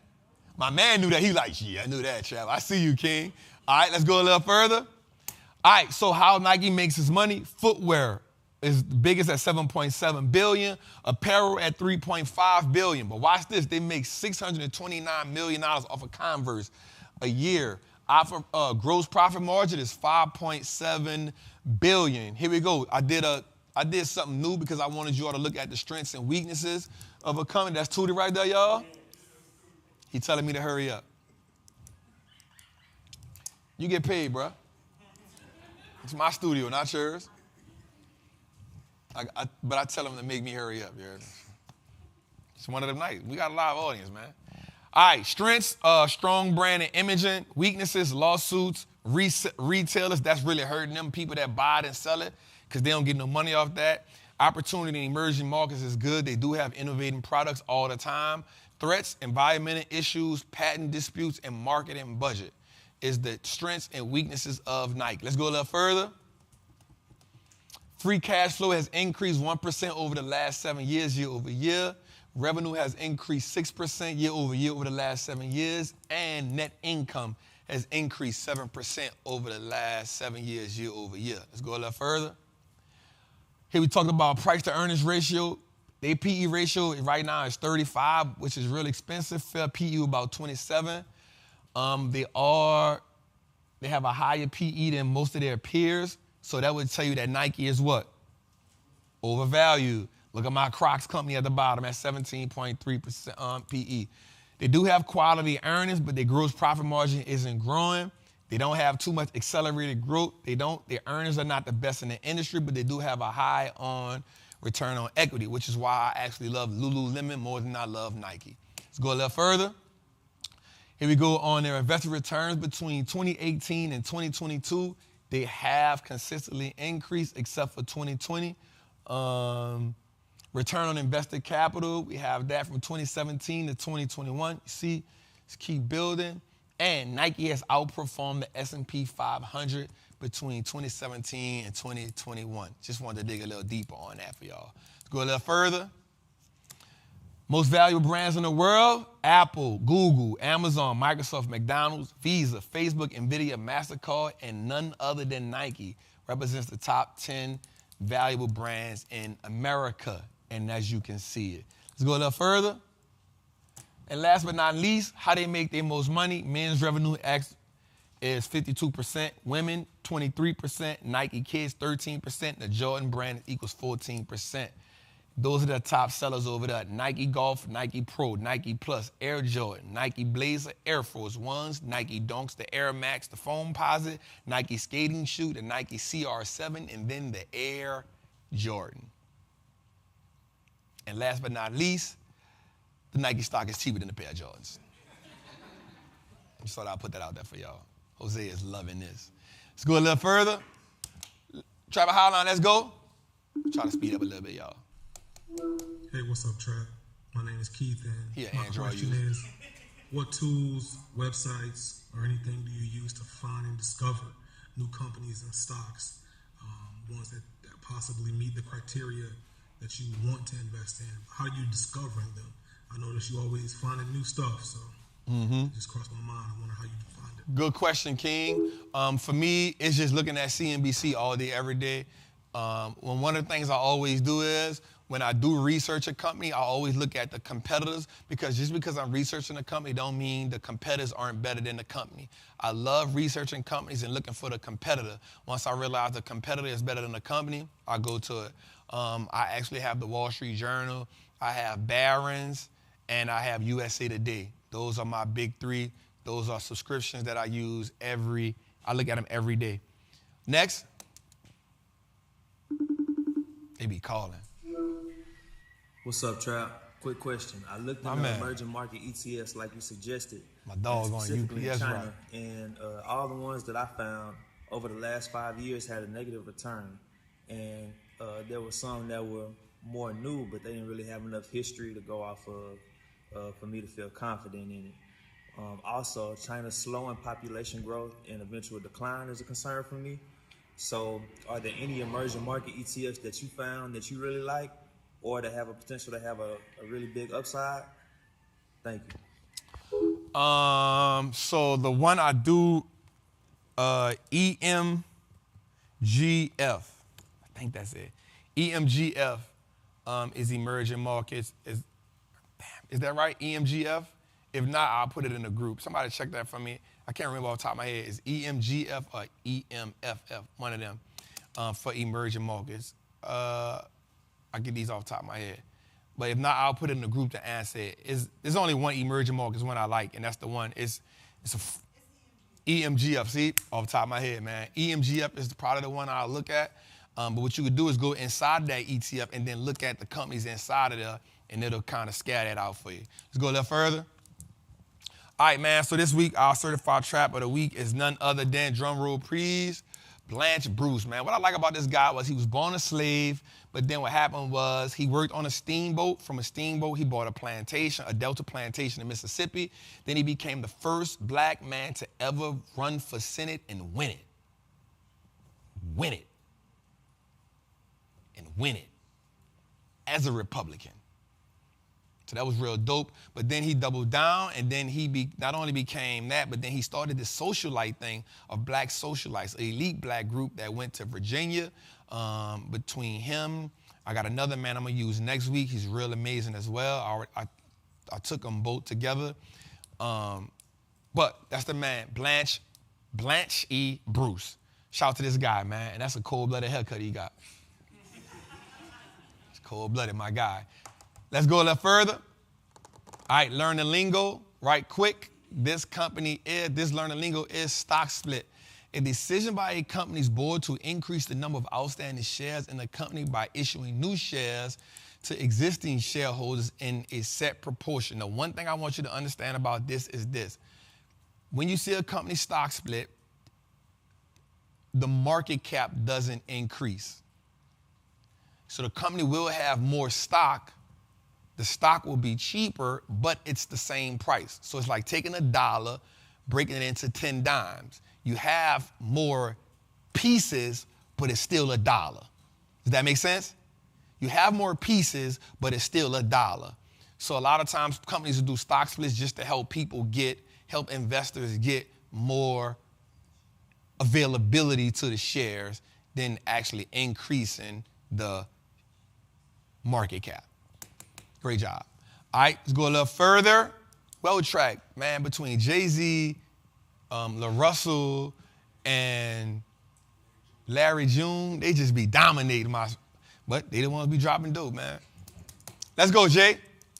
All right, this was good when I saw this one. We own our own. Stop sitting around waiting for folks to throw you a bone. If you can't buy the building, at least stock the shelf. Then keep on stocking till you stocking for yourself.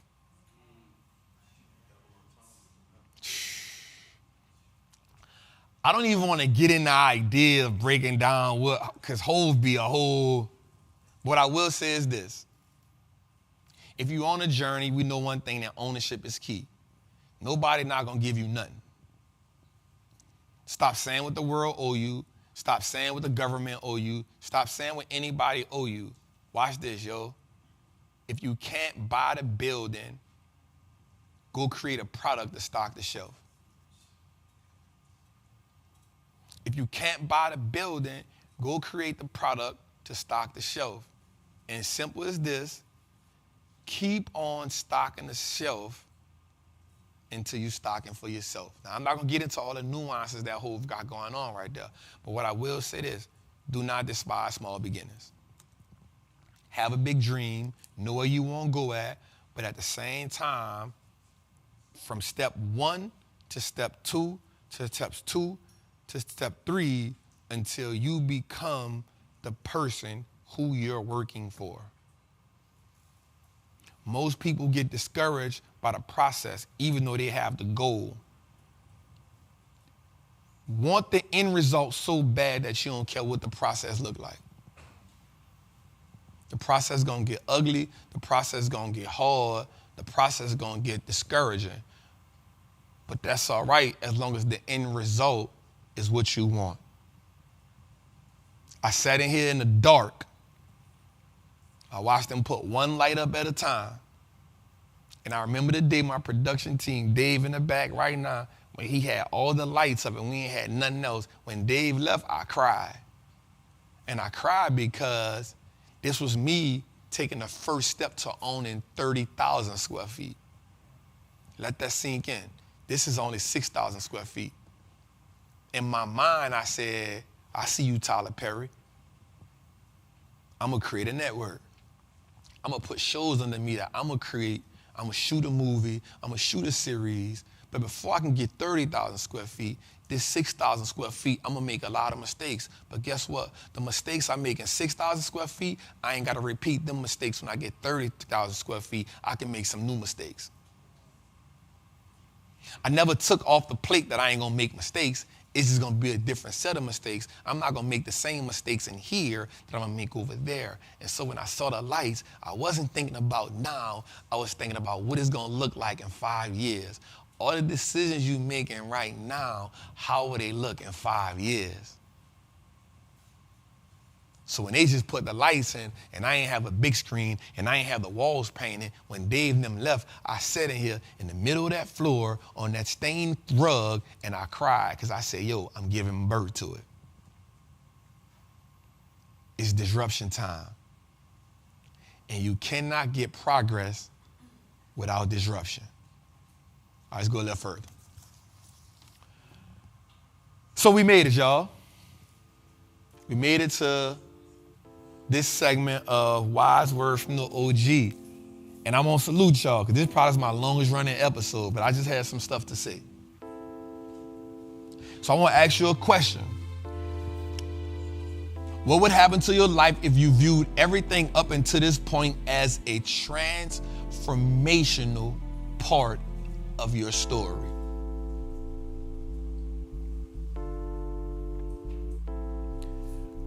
What would happen to your life if you viewed everything up until this point as a transformational part of your story, meaning a transformative experience that provoked transformation in the process.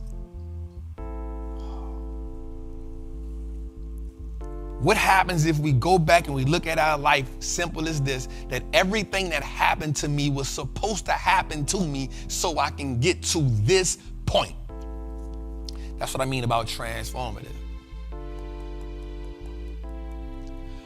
A transformative experience provokes a transformational thought. A transformational thought must be married by an action.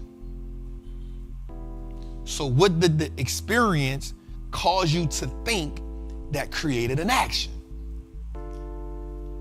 Right, let's go a little further. What did you go through that make you look at life different to make you realize you deserve more? And once you realize you deserve more, it made you take action. If you never took action, then you never truly thought that you deserved more, because you only move in a direction when you feel like change is necessary. Okay, watch this. A person can be in an abusive relationship, and you can tell that person all you want what love look like, what love feel like, but until they put in their heart that they not being loved correctly, they not gonna take action. So that transformative experience, that transformational experience has to create a thought process, and that transformative thought process now has to cause an action that makes them say, I deserve more. It's not love.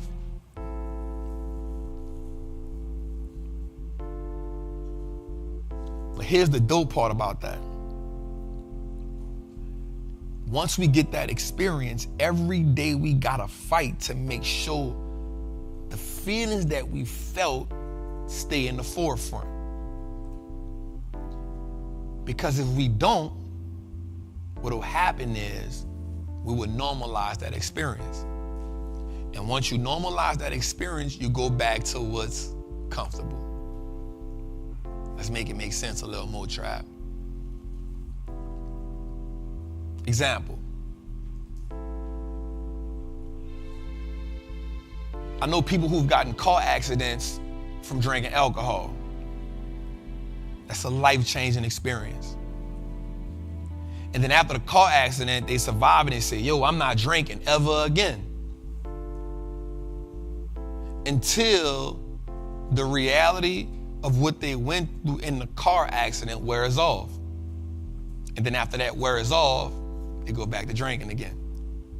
All right, let me go a little further. I remember when I was young, my grandmother, I messed up in school, and my grandmother acted like everything was cool until she caught me in a tub. And she was like, go take a bath. And I was like, okay, bet. But as a child, and I can't speak about no other race, but what I know is when you get in trouble and a black woman don't get mad at you, that's a problem. When that black mom or that black grandma don't get mad at you, I should have knew it was an issue, but I wasn't tripping. I was like, damn, she not tripping. Maybe she wants some money at bingo or something. I don't know, but I went and got in the tub. And when I went and got in the tub, I'm in that shit like, damn, she not really tripping, until she coming out with the belt. And I was like, damn. I'm assed out. And she gave me an ass whooping for a lifetime. And in my mind, I was like, I'm just about to be a nun or something. I'm not doing nothing wrong ever again in my life. Till about 3 weeks later, when the reminder of the mistakes wore off, when I could no longer see the waps, when the scratches had done healed, and I wasn't hearing, didn't I tell you? I didn't hear that in my head no more. So then I reverted back to my badass self. So what happens when you get into an experience that is designed to change your life, and it's designed to provoke thought, and that thought is designed to provoke action, and you take action until the experience is no longer real? progress is impossible without change, and change cannot happen without disruption. I want us to understand that until we understand how to use money, and still we go back and understand the symptoms that have caused the financial trauma, we will never get in a situation where we will be financially free. We will never become financially independent. We will never truly build wealth, and we damn sure will not build in generational wealth, because generational wealth starts with generational information. Until we can pass down generational information, we will only raise up kids, grandchildren, nieces, and nephew that will birth and inherit financial trauma. A legacy is created by people who are willing to adapt change. And until you are willing to adapt the change, until you are willing to do the things that is necessary to change the family, until you are willing to do the things that will change the dynamics of your family financially, you will watch the members of your family commit financial suicide. Financial suicide. Financial suicide. And just remember that lack of money is not the problem. It's only a symptom. And so when you leave here tonight, I want you to ask yourself, what is at the core of the disease? What is at the core of the disruption? What is it that has truly been anchoring your family to this position for generations? And then I want you to ask yourself, how do you change it? What's necessary? What must you endure to create change? Here's the hard part. In some cases, we are creating change for people that we may not ever even meet. I pray that God gives me enough time so I can see my daughter have kids. But that doesn't stop me from creating change so that her kids can live the life that I envision. And my goal one day is to have the big painting in my house that all my people stand up when I'm not here and say, it's because of Uncle Free, it's because of Grandpa Trap that we live the way we live.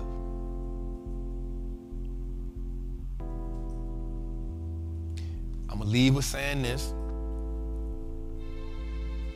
As a parent, your job is to prepare your kids to succeed when you are no longer here. As a family member, as a person on your bloodline, your goal is to increase the value of your bloodline. And if you don't do that, I just want you to understand that you're the liability. You're the liability to your family. Not the government, not your mama, not your daddy, not the police. You're the liability. Because your time here on earth, you had more than enough opportunities to create change. And you chose otherwise. You chose otherwise. And for that, you gotta be held responsible. So when you witness the financial suicide going on in your family, don't think you're better than them. Just know you played a role in that financial suicide. It's your boy, the Wall Street Trapper. Welcome to a amazing episode of Trappin' Tuesdays. Episode 40 was phenomenal.